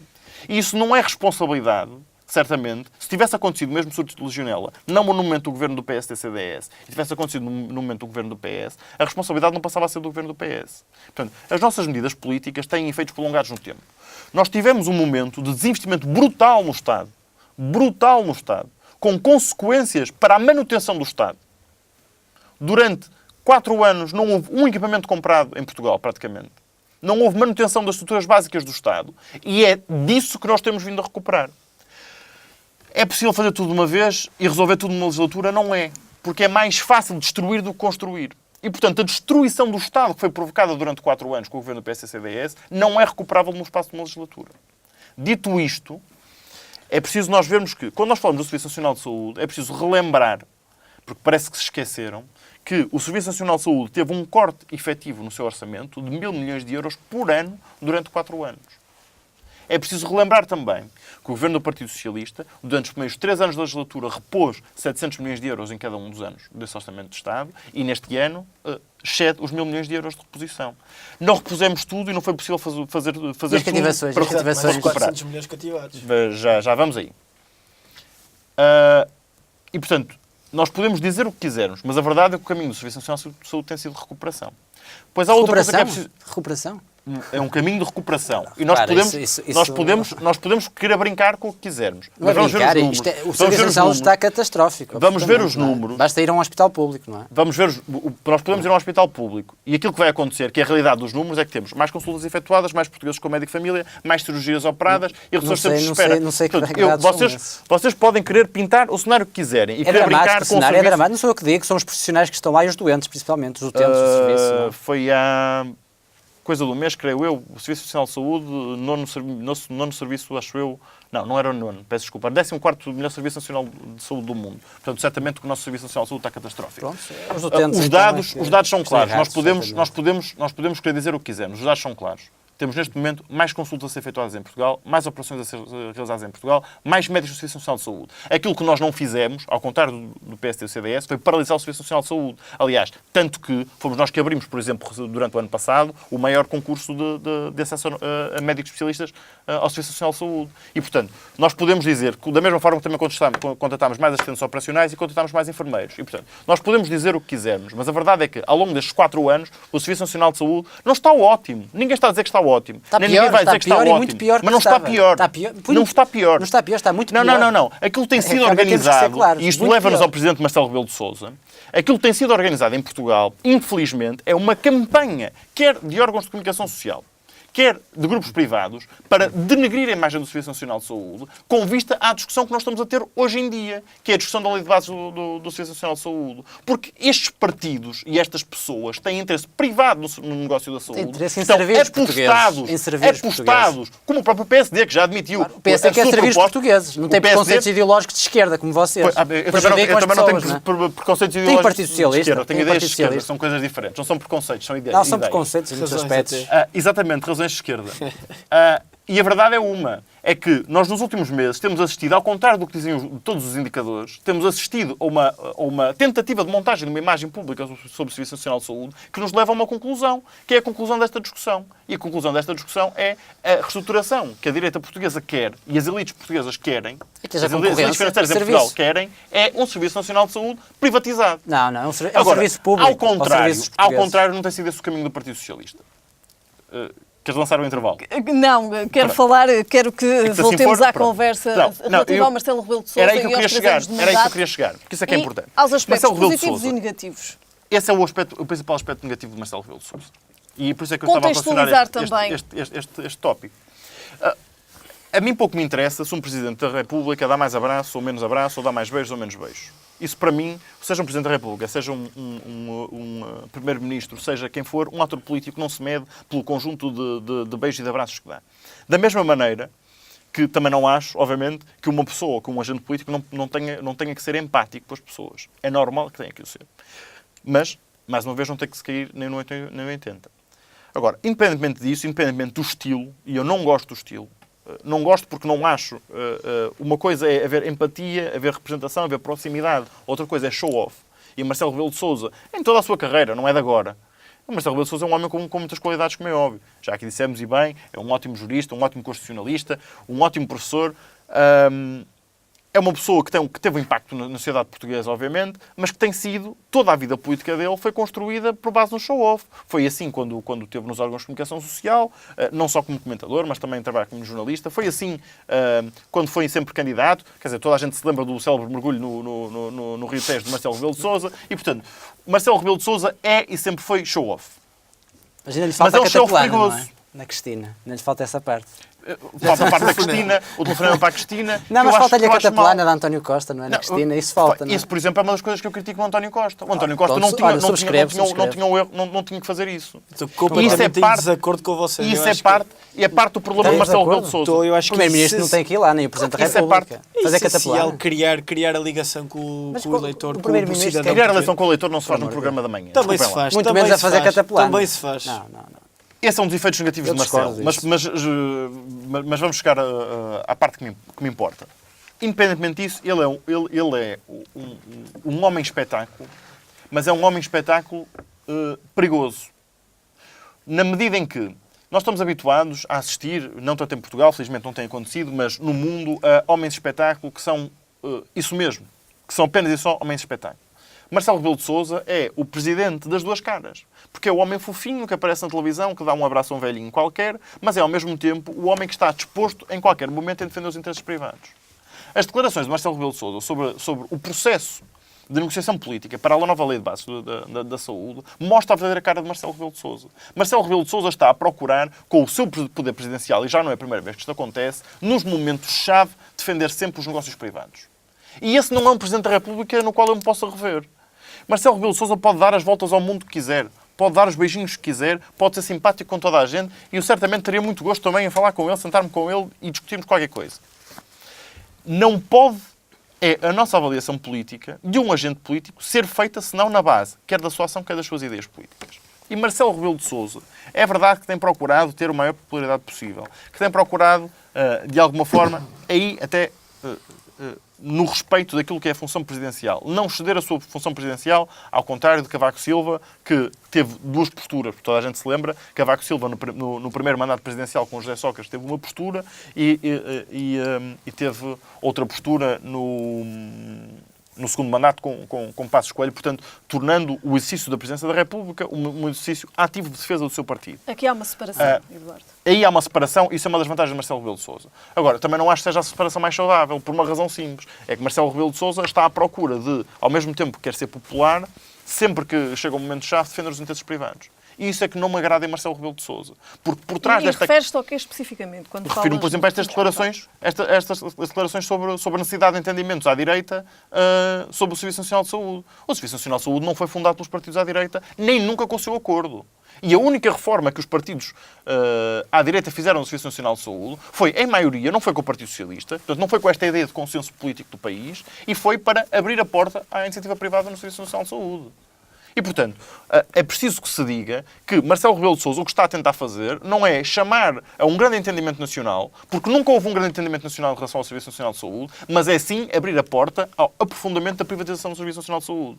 Eu não quero um Presidente da República que queira, em primeiro lugar, substituir a sua iniciativa à iniciativa do Governo e à iniciativa da Assembleia da República, e dois, um Presidente que é fofinho para todas as pessoas, mas que depois só defende o interesse de alguns no exercício das suas funções. Isso é que eu não quero que aconteça. Depois tem outro efeito negativo, que era este efeito que nós estávamos a falar dos programas televisivos e etc., que infelizmente a nossa classe política e também o Primeiro-Ministro mal, nesse aspecto, tem vindo a cair. É que Marcelo Rebelo de Sousa é o Presidente da República que, com a sua estratégia de promoção pessoal e de marketing, puxa a política portuguesa para a política espetáculo. E neste momento nós assistimos, infelizmente, a uma corrida para o fundo. Achas que os grandes políticos se deixam arrastar por isso que tu Eu acho que os grandes políticos percebem uma coisa, que é, nós temos uma tradição política portuguesa que é uma tradição, apesar de tudo, de alguma dignidade do ponto de vista da construção da imagem pública. Na medida em que nós nunca fomos um país que se revisse neste tipo de homens de espetáculo e, portanto, estivemos sempre, independentemente de podermos gostar ou mais ou menos das pessoas, estivemos sempre mais atentos às ideias que cada partido político apresentava e que cada agente político apresentava. Marcelo Rebelo de Sousa fez aquilo que assistimos noutros países a meu contragosto, que é, não interessa aquilo que nós defendemos, não interessa aquilo que nós fazemos, interessa a maneira como nos vendemos. E, infelizmente, nas últimas eleições presidenciais, e também pelos índices de popularidade que o Presidente da República vai colhendo, nós temos visto que esta estratégia está a resultar em Portugal. E isto convoca todos os agentes políticos a uma corrida para o fundo. Para o fundo, do ponto de vista da degradação da imagem de um político português. E, portanto, eu não me parece que esse seja o caminho da política portuguesa. E acho que Marcelo Rebelo de Sousa, desse ponto de vista, tem um efeito extremamente negativo naquilo que tem acontecido. Porque nós podemos criticar, e eu critico, e não são coisas iguais, o que fez a Associação Cristas e António Costa no programa da Cristina, por razões distintas, que têm a ver com a maneira como a Associação Cristas se assume com um papel pré-formatado de mulher, e outra coisa distinta é o que o Primeiro-Ministro procura de fazer, que é dar a imagem do homem caseiro. As duas são criticáveis, mas por motivos distintos. Mas a verdade é que isto acontece porque o Sr. Presidente da República achou que era importante ligar para a Sra. Cristina Ferreira no dia da inauguração do seu programa e ir ao Sr. Manuel Luís Gosta no outro dia. Quer dizer, eu acho que isto é absurdo. É absurdo porque, em primeiro lugar, degradamos de facto a imagem pública daqueles que devem estar a servir o país, e em segundo lugar porque acho que promove uma degradação da política portuguesa, porque nós já não discutimos. Nós já não estamos preocupados se Marcelo Rebelo de Sousa é um bom ou mau Presidente da República. Estamos preocupados se ele é bem recebido em Angola. E, portanto, isso parece-me que é uma degradação. Isso é vital para um país. As relações diplomáticas são importantes. As relações diplomáticas são importantes, são coisas diferentes. Eu não estou a falar da dimensão da relação diplomática. Uma coisa é a relação com o Estado angolano e aquilo que, bem, Marcelo Rebelo de Sousa tem ajudado a fazer, mas, felizmente, a diplomacia portuguesa, independentemente dos partidos, é bem servida com bons diplomatas e tem um bom papel muito relevante no mundo. E, portanto, felizmente, as relações diplomáticas de Portugal com os outros países do mundo são importantes e são boas. Outra coisa é o espetáculo que se torna quer dizer, a vida cotidiana de Marcelo Rebelo de Sousa. Eduardo. Isso não é digno de um Presidente da República e desvaloriza o cargo. Eduardo, vou-te interromper. Regressamos já a seguir, então, para voltarmos também ao tema de Marcelo Rebelo de Sousa e para voltarmos, então, às relações diplomáticas que Eduardo também aqui referiu, para desenvolvermos um pouco mais este tema. Até já.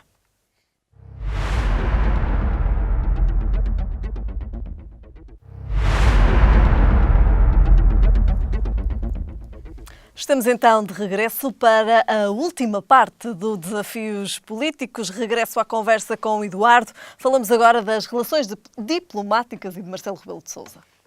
Sim, quer dizer, eu gostava de dizer, eu acho que Muito Portugal rapidamente, Portugal tem tido, felizmente, e isso tem-se visto em vários casos, quer dizer, viu-se no caso da eleição de António Guterres, por exemplo, viu-se também no caso da eleição de Durão Barroso. Independentemente das considerações políticas que nós podemos fazer sobre esses agentes, a verdade é que a diplomacia portuguesa, de um modo geral, tem sido boa, temos bons diplomatas, temos uma posição política estratégica no mundo solidificada, somos um país ouvido, de formas diferentes também, é verdade.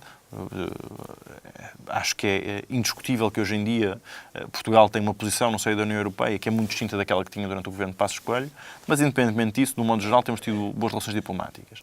E isso é positivo no caso português, que tendo relações privilegiadas com os países da CPLP, nem sempre teve relações muito próximas. É preciso recordar que Portugal teve aqui algumas dificuldades na relação com Angola. Felizmente, hoje em dia, as dificuldades são menores. Não que eu acho que nós temos nenhuma obrigação, mas eu acho que, acima de tudo, há uma normalização da vida política em Angola também, que tem ajudado à resolução dessa divergência com Portugal também.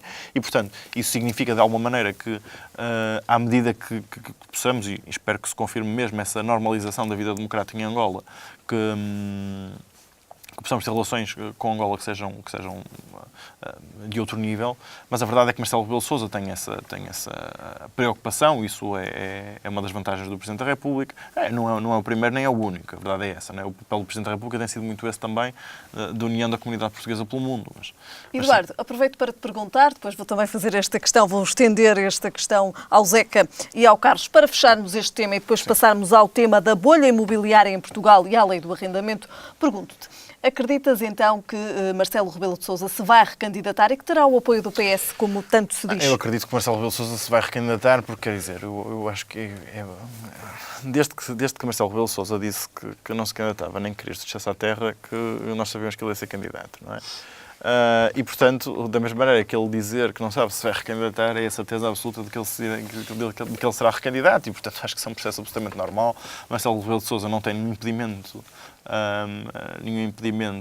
nem profissional, nem físico que o impeça de ser Presidente da República novamente e, portanto, eu acho que se recandidatará. É diferente de achar que ele será reeleito. Eu acho que esse é um cenário provável, tendo em conta a popularidade dele até ao momento, embora Marcelo Rebelo de Sousa comece a acusar alguns sinais de desgaste desta estratégia mediática também que tem seguido. E, portanto, eu acho que isso, no limite, será problemático para ele. Dependerá sempre da composição dos candidatos, quão problemática poderá ser. Eu acho que o Partido Socialista não pode abdicar de deixar de ter um candidato seu. Seu não é necessariamente o candidato do militante do Partido Socialista. Há bocado o Carlos dizia que Marcelo Rebelo de Sousa não era necessariamente o candidato do PSD. Bem, não era exatamente o candidato do PSD, mais ou menos. Não era, se calhar, um candidato oficial do PSD, não tenha sido com o apoio expresso do PSD, mas foi um candidato imposto ao PSD, porque Passos Coelho, de facto, não gostava de Marcelo Rebelo de Sousa. Um candidato independente dos partidos. Claro que teve o apoio da base social dele. As candidaturas a Presidente da República são sempre candidaturas independentes e não têm apoio formal dos partidos. O Partido Socialista assume-se o candidato do Partido Socialista. Não, isso é uma questão que está na lei, não é? É uma candidatura nominal e, portanto, não é uma candidatura partidária. Da vossa área e que depois tem o apoio, não é? Já tem o apoio à partida, não é? Está bem, todos os partidos, de um modo geral, o Cavaco Silva foi assim, todos os presidentes da República... Mas Cavaco também foi numa perspectiva mais independente, tal como Marcelo. Não foi numa perspectiva independente, quer dizer, o homem tinha acabado de ser primeiro-ministro, que foi uma perspectiva independente. Acabado de ser primeiro-ministro, foi 10 anos antes. Está bem, acabado de ser, quer dizer, o tempo em política, quer dizer, 10 anos sim, mas procurou são duas legislaturas, não é nada. Um bocadinho do partido a que pertence. Não há, isso todos os presidentes da República tentaram fazer, isso é como Mário Soares também, que também deixou de ser do PS enquanto era presidente da República ou se afastou da vida política do PS. Isso é normal. Nacional. Todos os Presidentes da República, pelo exercício das funções Acho que à presidenciais... direita tem havido mais essa preocupação do que Não é à verdade, esquerda. isso não é verdade, isso não é verdade, se é ver a história Já portuguesa. falámos há um bocadinho de Jorge todos os Presidentes Sampaio, da não é? Vamos República, voltar a esse tema. E o Jorge Sampaio é possivelmente... partidário, não é? Jorge Sampaio, que é eventualmente dos líderes, ou ex-líderes de partidos políticos que maior independência teve sempre em relação à vida partidária, não me parece que possa ser acusado de ter sido um candidato ao serviço do PS. Aliás, o Jorge Sampaio é o exemplo... Se não foi, então pareceu muito. Jorge Sampaio é o único Presidente da República, até ao momento, não podemos falar do atual Presidente, mas podemos falar de todos os outros, mas é o único Presidente da República até ao momento que, a partir do momento em que assumiu funções como Presidente da República, nunca mais esteve presente numa cerimónia do PS, num congresso do PS, nunca mais esteve numa iniciativa do PS. Esse sim foi o verdadeiro Presidente da República independente. Foi aquele que se afastou totalmente da vida política partidária a partir do momento em que assumiu as funções de Presidente da República. Não conheço outro ex-Presidente da República que tenha feito isso. Cavaco Silva também não é um habitué. Cavaco Silva não é um habitué, mas é um Presidente da República que não se exclui do debate político partidário. Essa é a verdade. E falo através das suas declarações públicas ou algumas presenças em eventos. Não é propriamente para apoiar o partido, não é? Para dar opiniões que ele tem, como o Presidente Jorge Sampaio também deu, depois de deixar de ser Presidente. Não é? O Jorge Sampaio nunca deu opiniões sobre política interna a seguir a isso. Não estou a dizer de política interna, estou a dizer de política do país, como o Cavaco Silva também não dá de política interna do PSD. Não estou a falar de política interna do PS, estou a falar de política nacional. O Jorge Sampaio excluiu-se do debate nacional. O Jorge Sampaio fez Cavaco um percurso tenha procurado interferir. Até internacional, em que nada se imiscui na vida nacional. Pelo contrário, Jorge Sampaio afastou-se totalmente da política nacional. Enquanto Presidente, depois é verdade que não se enquanto Presidente tem opiniões, como é óbvio, porque é um eleito político e, portanto, mal era se um político estar em ao exercício... serviço dos interesses do partido a que pertencia. Mas isso não é verdade, quer dizer, mas em que momento é que ele esteve? O Jorge Sampaio... 2004, 30 de novembro, acho que foi essa a data.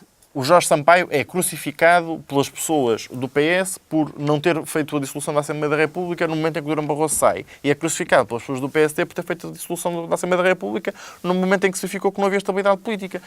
Nós podemos fazer a interpretação de que ele estava ao serviço de quem quer que fosse o partido. Claro, ou podemos simplesmente chegar à conclusão de que, não tendo agradado nem uns nem outros, ele estava simplesmente a agir segundo a sua consciência. Eu acho que essa é a interpretação mais normal. Aliás, qualquer pessoa que acompanha a carreira política de Jorge Sampaio, só mesmo com muita criatividade, é que pode achar que ele estava ao serviço do PS ou do PSD ou de quem quer que fosse. Jorge Sampaio tem um percurso pessoal... Podemos classificar como um erro político, então? Tem um percurso pessoal e político de independência acima de qualquer suspeita. E, portanto, voltando ao tema, porque já divagamos Eduardo, muito. Para passarmos ao Zeca e ao Carlos. Sim, eu acho que o Partido Socialista tem que ter um candidato da sua área política, como tem tido sempre, todos os partidos tiveram. O Marcelo Rebelo de Sousa foi um candidato que era o candidato sentido pela direita portuguesa, porque era aquele que tinha condições para ganhar. E nestas coisas a direita, honra-lhe seja feita, quando tem candidatos ganhadores, nunca faltam a esse combate. Isso é verdade. Nem o candidato se exclui, nem a direita se exclui do apoiar. À esquerda nem sempre é fácil fazer essa leitura. Mas, e a verdade há divergências de fundo, não é? Entre um Partido Socialista e um Partido Comunista, não é? Ainda bem que é, não é? Sim, como é óbvio, há divergências entre todos os partidos políticos. O PS e o CDS têm uma base comum em muitos aspectos essenciais, não é? À esquerda não existe isso, não é? Tem que discutir a existência de dois partidos. Mas uma base comum de alguns princípios comuns, não é? Agora tem divergências em algumas matérias. O campeonato da Liga dos Últimos não é para mim, portanto vocês da Liga dos Últimos, então o Partido Socialista, quando perder as eleições, vamos falar disso. Muito bem. Mas, Eduardo, para concluir, eu acho que não há possibilidade nenhuma...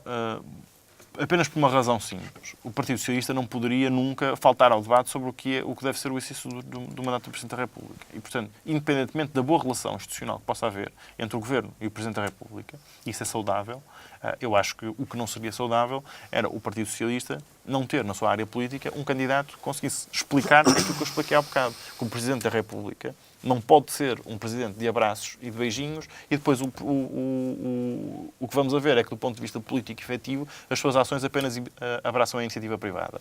E, portanto, eu acho que o Partido Socialista não pode deixar de ter um candidato, como teve na minha opinião, nas últimas eleições europeias, nas últimas eleições presidenciais, que teve um grande candidato à esquerda, que foi Sampaio da Novo. Infelizmente, o Partido Socialista teve uma postura de divisão em relação à candidatura presidencial e a candidatura de Maria Leão Roceira não ajudou nesse cenário. Acho que podemos ter tido um cenário em que Sampaio da Nova poderia ter, de facto, disputado as eleições presidenciais se tivessem gerado outras condições. Infelizmente isso não aconteceu. Eu acho que a esquerda portuguesa e o Partido Socialista não podem contribuir para essa divisão nas próximas eleições presidenciais, nem podem contribuir para o unanimismo à volta de Marcelo Rebelo de Sousa. Muito bem. Carlos, passo-te a ti a palavra agora para fecharmos também aqui o tema relativamente então ao Marcelo Rebelo de Sousa. Pergunto-te, acreditas que Marcelo se vai recandidatar e que eventualmente terá também aqui o apoio do PS? Como referi há um bocadinho, estou perfeitamente convencido que Marcelo Rebelo de Sousa vai ser recandidato e que vai ser reeleito, porque a sua popularidade assim o diz, e não tenho grandes dúvidas que o PPD, PSD e o CDS vão apoiar novamente. Relativamente ao Partido Socialista, num cenário que eu espero que não aconteça do Partido Socialista vencer as legislativas de outubro, estou convencido que poderia apoiar Marcelo Rebelo de Sousa, mas como disse há pouco, acredito plenamente que o PPD-PSD vai ganhar e vai haver uma maioria à direita e, portanto, aí certamente que o Partido Socialista já não terá condições para apoiar Marcelo Rebelo de Sousa.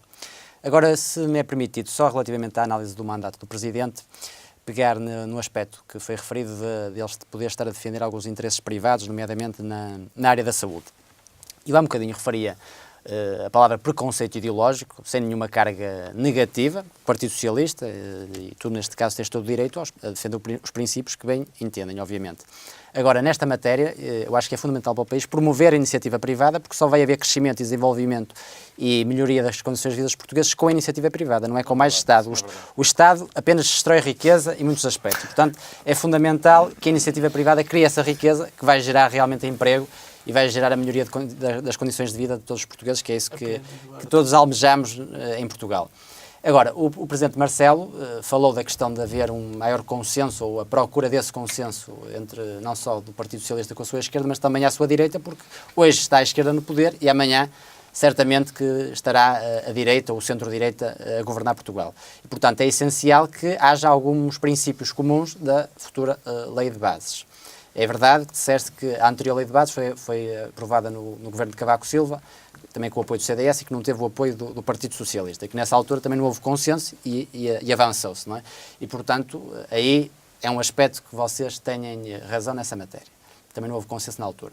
Mas acho que era um erro estratégico para o país diabolizar a iniciativa privada no setor da saúde, porque o que é importante é que haja concorrência entre as várias unidades hospitalares, por forma a que se providencie melhores serviços à população portuguesa, preferência a um custo menor, e que esse serviço seja melhor e de melhor qualidade para os portugueses. Acho que é isso que o Presidente Marcelo, com isso, também defende. Portanto, ele não defende de forma nenhuma interesses privados, ele defende os interesses do povo português. E é interesse do povo português ter melhores cuidados de saúde, sejam prestados pelo setor público ou pelo setor privado. Que é que Mas os melhores cuidados de saúde do país não estão no setor privado. Não, aqui a questão é muito simples. Eu não defendo nem o público nem o privado. Eu defendo a qualidade do serviço e olhar ao custo, porque quem paga os serviços públicos são os contribuintes. Nós temos que zelar pelo dinheiro dos contribuintes. Não é dizer é melhor ser tudo público, custo custar, porque nós somos socialistas, porque nós somos de esquerda e entendemos que o público é que não é porque nós somos de esquerda, é porque nós somos pessoas e, portanto, queremos que toda a gente tenha o mesmo acesso aos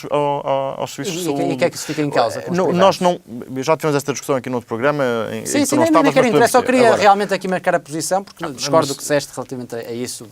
Mas nós já tivemos aqui estas discussões, já chegámos a essa conclusão. Por acaso foi interessante que neste programa conseguimos chegar a essa conclusão. Até o próprio Jorge chegou a essa conclusão. Meio contra gosto. A defender que tem que ser tudo público. Não, ele não defendeu isso. Ele não defendeu isso. Agora, nós já conseguimos chegar a uma conclusão. É que só há uma forma do setor privado fazer o mesmo serviço que o público mais barato no caso da saúde. Eu estou a defender uma complementaridade. Não estou a dizer para se privatizar a 100% a saúde, nada disso. Nem o PS defende isso, nem o Presidente da República. Nós não temos hospitais públicos para os hospitais privados encaminharem os doentes quando fazem a geneira. Nós temos a maior parte da saúde, digamos, o setor público que é dominante. Isso é o que nós temos. Mas é o que nós temos. Responda a uma pergunta. Independentemente da concepção que nós possamos ter sobre a organização da economia, mas conhece algum país no mundo que tenha um Serviço Nacional de Saúde, estilo do nosso, em que o setor privado seja mais capaz do que o serviço público? Ou o inverso, um país em que o setor da saúde seja todo privatizado e que tenha melhor desempenho do que o nosso? Eu não conheço, É que não existe. eu não conheço nenhum país que tenha um setor totalmente privatizado. Pode ser... não é? Praticamente total, quer dizer. Não conheço, não é? Bem, para terminar e passar a palavra para ao terminar, Zeca. aquilo que eu queria realmente marcar é que discordo que o Presidente esteja ao serviço de interesses privados, ele está realmente ao serviço dos interesses portugueses e entendo que para os portugueses é melhor que haja realmente uma complementariedade e que não Mas o haja Presidente da um República preconceito até podia- face ao privado. É a minha O opinião. Presidente da República podia achar o que quisesse, não é uma competência dele.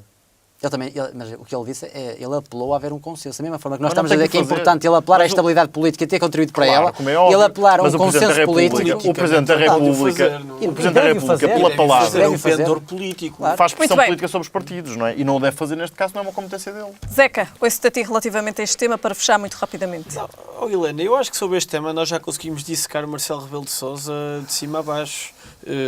Já lhe atestamos muita inteligência numas matérias, já lhe atestamos falta de habilidade políticas noutras, já lhe atestamos grande exercício de competências numas, extravasa exercício noutras. Eu acho que, sou-lhe franco, eu relativamente a este assunto não há mesmo grande coisa a acrescentar. Tirando só esta última parte do Eduardo, é que ele só tem dos interesses privados. Eu acho que, francamente, a pessoa de Marcelo Rebelo de Sousa não se podia estar mais a marimbar para os interesses privados, a não ser os interesses pessoais. Se me falasse dos interesses pessoais, era capaz de concordar. Agora, os privados, ele já não está nesse campeonato, já nem se preocupa com E isso. nunca esteve. Acho que sempre foi uma pessoa É uma independente. perspectiva ideológica, não é uma perspectiva pessoal. Atenção, Ah, não estou a dizer que ele está a servir do cargo, não é essa a questão, não é como é óbvio. Agora, Mas do não foi, ponto de vista não foi isso que eu tinha ideológico. entendido. Eu tinha entendido que estavas a dizer dos interesses privados na perspectiva do. Não, de servir não. no- É na perspectiva ideológica, não é? Que é a perspectiva. Ah, é não, aí mas aquele, então- é que então ele impõe aí- uma visão ideológica. Como é mas Da óbvio. mesma forma que vocês têm a vossa visão ideológica. não Como é óbvio, mas por isso é que nós Percebe? temos uma Assembleia da República e não um Presidente da República a Sim, legislar. mas o Presidente da certeza. Muito República bem, também não é vamos desprovido fechar, de posições ideológicas. vamos que não. fechar este tema, temos ainda Por isso é que mais eu um discordo dele. tema. Temos ainda mais um tema para abordar. Carlos, começo por ti agora. Falamos agora da bolha imobiliária em Portugal e da lei do arrendamento. Carlos, começo por ti relativamente a este tema. No que concerne à chamada bolha imobiliária, eu acho que é importante começar por realçar que nós temos em Portugal um problema de oferta. Ao contrário do que algumas pessoas têm mencionado, que é a especulação imobiliária, o que nós temos realmente é falta de casas, e nomeadamente de casas com preços que sejam acessíveis à generalidade da população portuguesa, nomeadamente os mais jovens que se deparam com esse problema no seu dia-a-dia. E nesta matéria acho que o Governo do Partido Socialista nada tem feito para contribuir para resolver esse problema da oferta, no que concerne ao Governo, realmente, porque o que nós verificamos é, por exemplo, um agravamento da carga fiscal no setor imobiliário. Basta recordar o chamado imposto de mortágua, o adicional ao IMI, que veio contribuir para ainda aumentar mais o preço das casas, porque pressiona a iniciativa privada, que vai, do ponto de vista fiscal, isso vai se repercutir nos consumidores, ou seja, nos portugueses que têm que comprar casa. E depois, também, por exemplo, se formos pensar na questão do IRC, em que rasgaram a reforma do IRC que tinham feito no tempo de António José Seguro com Pedro Passos Coelho, e que previa uma redução da taxa de IRC para 17%, e que neste momento está nos 21%, a taxa geral. Portanto, isso também é, no fundo, contribui para um aumento não é um aumento, porque a taxa já se verificava, mas não contribuíram para o desagravamento da carga fiscal, que também, certamente, teria um impacto do ponto de vista dos preços praticados pelas construtoras e pelas empresas imobiliárias.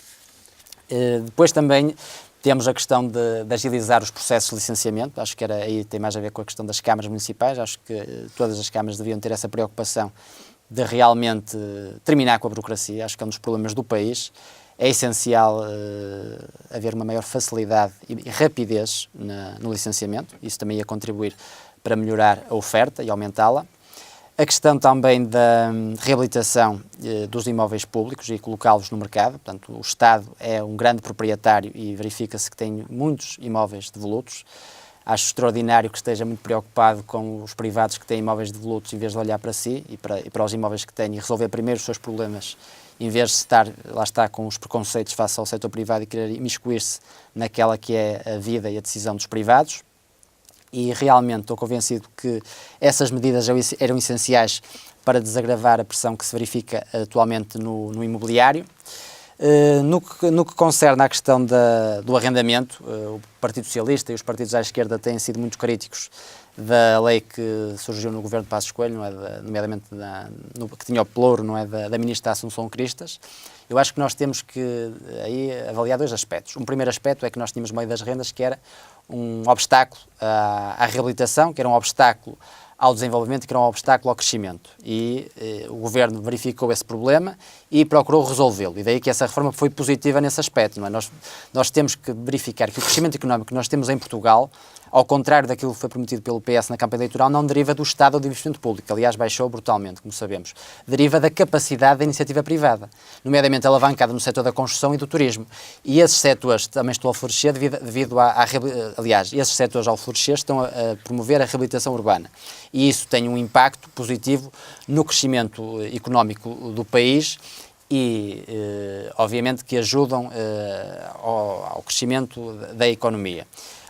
Basta recordarmos que a construção passou por uma crise muito grande, não é? Durante vários anos, a seguir à intervenção da Troika, e era até um dos aspectos que o Partido Socialista falava com alguma regularidade durante o Governo, que o Governo estaria... portanto, que não estaria a dar a importância que o setor da construção merecia e que iria haver, digamos, um plano de investimento público que também iria contribuir, e nós vemos que a construção, felizmente, hoje está a recuperar e a recuperar bem devido ao mercado, devido à iniciativa privada e não devido ao Governo. Aliás, está a crescer apesar do Governo, porque o Governo, como vemos, na carga fiscal só prejudica as empresas e na burocracia. E, portanto, depois temos, como dizia, esse aspecto positivo da lei do arrendamento, e depois tínhamos a questão que o Partido Socialista levantava e que tem levantado muito, e que até agora algumas leis e algumas medidas têm saído, para precaver, nomeadamente na situação dos idosos e que muitas vezes, não é, com esta pressão que existe nos centros das cidades, nomeadamente do Porto e de Lisboa, estão a ser pressionados. Ainda há poucos dias surgiu uma notícia realmente sobre uma eventual até ação criminosa para promover o despejo a saída dos idosos. Obviamente que ninguém pode estar de acordo com isto, todos temos que, se isso realmente for verdade, todos temos que recriminar, e todos estamos de acordo que é preciso haver bom senso e que é preciso haver, nesses casos de pessoas mais idosas, algum tipo de atuação e de flexibilidade para que essas pessoas também não sejam abandonadas. Agora, acho que não reconhecer a importância que teve a lei das rendas no tempo do governo de Passos Coelho para o crescimento do país, para promover a reabilitação, porque nós sabemos perfeitamente que os centros estavam abandonados, prédios completamente devolutos, completamente destruídos, e que hoje o cenário, ainda há muito para reabilitar, com certeza, mas que o cenário alterou radicalmente.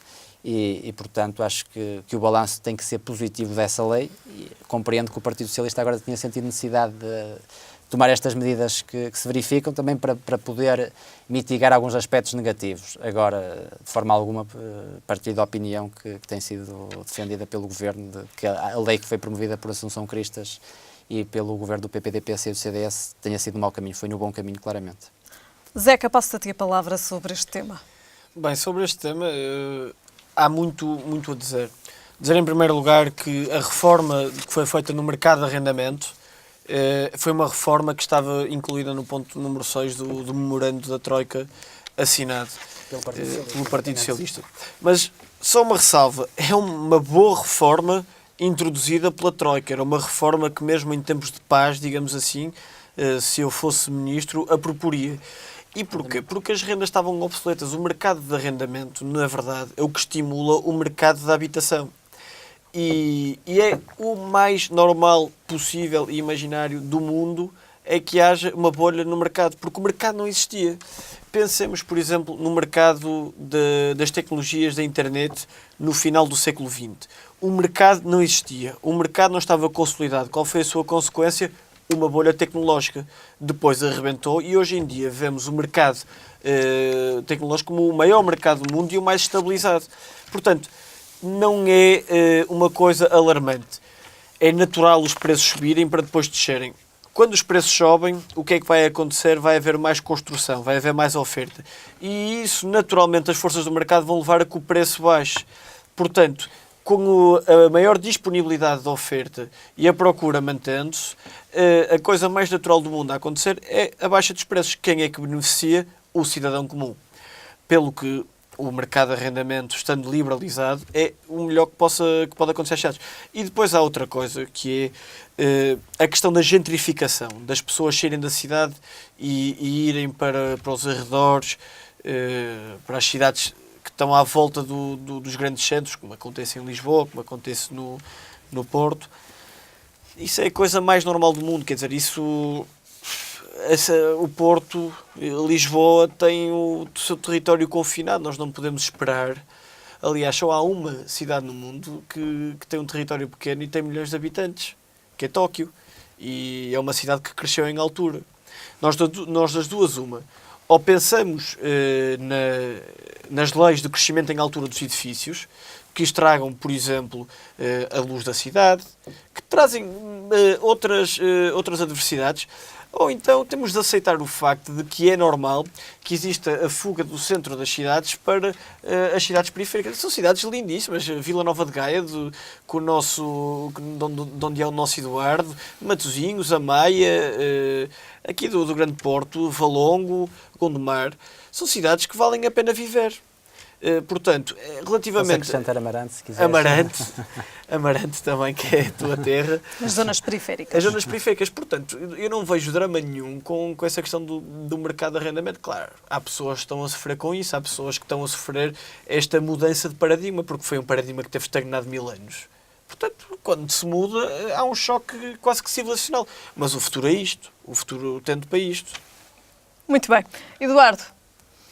Bem, esta é uma questão complexa e, portanto, eu acho que foi abordada aqui com algum simplismo de análise na perspectiva em que é isto que nos distingue no fundo, isto distingue a esquerda e a direita, eles estão preocupados com os negócios, nós estamos preocupados com as pessoas. Nós não podemos dizer isso é um chavão que não tem... Eles são os bons, os maus. É um chavão que se aplica na prática. Basta ver aquilo que tem acontecido. Antes é que estava bem, as casas destruídas, ninguém está a dizer o contrário. Centro do Porto, o centro da cidade. Quem é que queria viver lá? Ninguém, não é? Meus caros, se eu puder explicar... Mas fala com o Ricardo Robles, que ele considera que te explica os benefícios da reabilitação urbana. Mal de mim estaria se fosse agora o advogado do Ricardo Robles, pelo amor de Deus. Eu não acho, obviamente, começando pelo início, não acho, obviamente, que fosse possível nós mantermos eternamente as rendas congeladas. A grande crítica que se faz não é o facto de haver um descongelamento de rendas e uma possibilidade de haver atualização de rendas. O problema é que há dois efeitos negativos da lei da sucessão cristas. O primeiro efeito é o facto de não ter acautelado as pessoas que, chamam-se idosos, que não tendo capacidade de gerar nova receita, não tinham ou não passavam a ter com este choque de descongelamento, não passavam a ter nem na sua própria casa.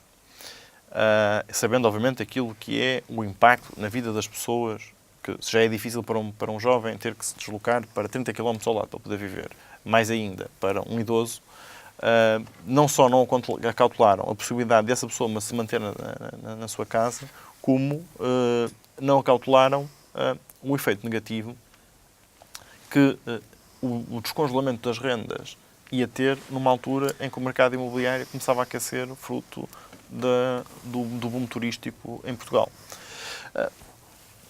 É óbvio que Portugal teve um grande benefício do ponto de vista turístico, com dois efeitos que não podíamos prever, ou podíamos prever de alguma forma, mas que não éramos nós que controlávamos enquanto Estado. Que foi o facto de nós termos começado a ter voos low cost em Portugal, e isso teve um impacto muito significativo na primeira fase no Porto e depois em Lisboa, quando foram, infelizmente, desviados muitos voos para lá. E depois com o facto de haver, obviamente, crise política no Norte de África e em outros destinos que são usualmente mais baratos e que tornaram Portugal um país mais apetecível do ponto de vista turístico. E depois até daquelas coisas. Portugal neste momento está na moda e, portanto, está na moda vir a Portugal, o que também significa que não vai ser para sempre. Também é bom que nós tenhamos essa perspectiva de que Portugal não vai ser sempre este... Não vai estar sempre na moda, Eduardo. Exatamente. Paris está sempre na moda, Londres está sempre na moda, Roma está sempre na moda. Esperemos que o Porto e Lisboa se mantenham. Eu não tenho essa visão redutora de Portugal que tu se calhar tens. Não tenho a visão redutora de Portugal. O que eu tenho é esta perspectiva de que haverá, obviamente, um certo limite. Paris, por exemplo, ou Londres, como estás a dizer, são sempre destinos que recebem muita gente, mas o crescimento do turismo não é exponencial. Portanto, há um limite a este crescimento. Mas há ou não esta possibilidade desta bolha imobiliária ou está longe? Há exatamente por este problema, em parte. Ou seja, nós estamos a viver neste momento um período de crescimento do turismo achando que ele não terá limites. Isso não é verdade. E qual foi o impacto negativo da lei Cristas? Não só o facto de não ter acautelado aqueles habitantes, como não ter percebido que, se era bom, por um lado, descongelar o mercado de arrendamento, e de facto nós tínhamos em Portugal uma realidade muito distinta da maior parte dos países. Nós somos um dos países europeus, se não um país europeu com maior nível de aquisição própria de casa, e portanto temos muitos proprietários, e isso não é necessariamente positivo. Mas a verdade é que nós, com o descongelamento da maneira que foi feito, nós não acautelámos a necessidade das pessoas de encontrarem habitação e a preços acessíveis. Aliás, nós passámos de um mercado de arrendamento em que não era possível arrendar porque não havia casas no mercado, por um lado, porque tinham as rendas congeladas e não havia disponibilidade para isso. E depois, por outro lado, passámos para o mercado de arrendamento neste momento em que é mais barato comprar casa do que arrendar e, portanto, continuamos a não ter um mercado de arrendamento que seja aliciante, mas passámos a ter um tipo de arrendamento que é um tipo de arrendamento negativo, que é o arrendamento para o setor turístico. E, de facto, não sendo o Partido Socialista contra a iniciativa privada, nem eu tenho nenhum preconceito ideológico contra a iniciativa privada, como é óbvio, aquilo que me parece é que nós precisamos de regular o mercado para permitir que haja pessoas com habitação, em condições normais, e que haja, por outro lado, possibilidade de exploração turística. Aquilo que aconteceu durante este tempo foi que nós temos um problema que é um problema do Estado. Não é um problema do PS nem do PSD, é um problema do Estado, que é o facto de nós termos o direito à habitação, apesar de constitucionalmente garantido, não se exerce na prática. E nós tivemos uma vaga especialmente a partir dos anos 90, fim dos anos 80 e início dos anos 90, uma vaga de construção de habitação social que estigmatizou a habitação social, em primeiro lugar, e guetizou as pessoas, essa parte já mais antiga dos anos 90, em que nós transformámos a política pública de habitação, ou a garantia de um direito constitucionalmente garantido, apenas na garantia de um direito para as classes mais baixas das classes mais baixas, e não com a estimulação do mercado público que pudesse fornecer habitação a preços controlados. E, de facto, toda a gente consegue perceber que se nós temos direito a ter acesso à saúde, porque é um direito fundamental e que o Estado deve garantir isso, também é verdade que nós precisamos ter um teto e uma habitação e, portanto, é natural que o Estado também tenha aqui um papel mais importante. O que é que eu acho que ainda não se fez e que se está a fazer devagar e que vai ser um processo que vai demorar? Estes projetos como a Câmara de Lisboa está a fazer, e até com a ideia, na altura muito criticada pela oposição, hoje em dia, pelos vistos, aplaudida, de investir na reabilitação urbana. Aliás, lembremos-nos que António Costa foi a primeira pessoa a dizer isto na campanha legislativas de há 4 anos atrás, em que dizia que, de facto, parte do fundo de investimento da Segurança Social devia ser para investimento na reabilitação urbana. É o que está a ser feito agora, Eduardo. Exatamente. E, portanto, Está a ser feito pela iniciativa privada. Está a ser feito pela iniciativa privada e pela iniciativa pública. Ou seja, há aqui um misto, que isto é que eu acho, já disse isto, eu não tenho nada contra a existência de parcerias entre público e privado, pelo contrário, acho que isso deve ser fomentado, depende para quê e como é que é feito. E, de facto, há projetos que estão a ser feitos com a iniciativa privada, puramente. A maioria deles, claramente. Como é óbvio, e bem. E bem, exatamente, e bem. E bem. Não tem que ser o Estado a meter o dinheiro nisso. Nem o Estado tem que... O não deve... Não deve meter a maioria. É diferente. O não deve, não sei. Porque lá está, porque eu acho que temos que passar para esse paradigma. Temos que passar para esse paradigma de cidades como Paris, em que famílias de todos os estratos sociais, com rendas diferentes, obviamente, mas que têm acesso à habitação pública condigna. Não é? Eduardo, quero perguntar-te agora, e para concluirmos também, entrou hoje em vigor a lei que pune senhorios. Ou seja, entrou em vigor a lei contra o assédio no arrendamento ou no subarrendamento. Como é que vos parece que vai funcionar, ou de que forma é que esta nova lei vai, digamos assim, proteger de alguma forma os inquilinos contra também há pouco aquilo que o Carlos referia, aquilo que são, digamos assim, algumas suspeitas que têm surgido de ameaças para precisamente esta não questão. Não há suspeitas, quer dizer, eu acho que qualquer pessoa que vive neste país consegue conhecer essas histórias. Eu acho que esse foi um dos efeitos negativos da lei. Obviamente isto não foi por intenção do Governo. Mas a verdade é que se criou um estímulo a que se pudesse empurrar as pessoas para fora de casa. Não é? E, portanto, especialmente nesta perspectiva do arrendamento de curta duração, portanto, do negócio do alojamento local. Eu acho que o problema que nós estamos a sentir aqui, há bocado o Zeca dizia, as pessoas podem viver fora dos centros, não sei o quê. Eu também acho muito bem, eu acho que, para mim, pode toda a gente morar em Gaia, que nós temos espaço para eles e é um ótimo conselho para se viver. Mas, independentemente disso, aquilo que nós temos que perceber é que isto não afeta apenas os grandes centros urbanos. Hoje em dia, uma casa no centro de Lisboa é caríssima, é verdade, mas também o é no Concelho de Loures. Hoje em dia, uma casa é cara no Porto, mas também é no Concelho de Gaia, ou no Concelho de Matosinhos, ou no Concelho de Gondomar. E, portanto, é Marante, se calhar, não sente esse problema, mas tem outras dificuldades, que é o problema do transporte público até lá, que era uma coisa que podíamos discutir, não é? E, portanto, o problema que nós temos hoje em dia é que, de facto, nós estamos a ter crescimento, infelizmente, não por crescimento da população, mas por concentração da população em Portugal. Isso tem efeitos negativos na organização das cidades, mas, acima de tudo, levanta um problema de oferta de casa a preços controlados. Qual é o principal problema? O principal problema não é... Há bocado o Carlos dizia que há falta de casas. Foi uma discussão que já aqui tivemos, até com a Sofia Matos. Isso não é verdade. Do ponto de vista de imobiliário, nós temos excesso de casas em Portugal.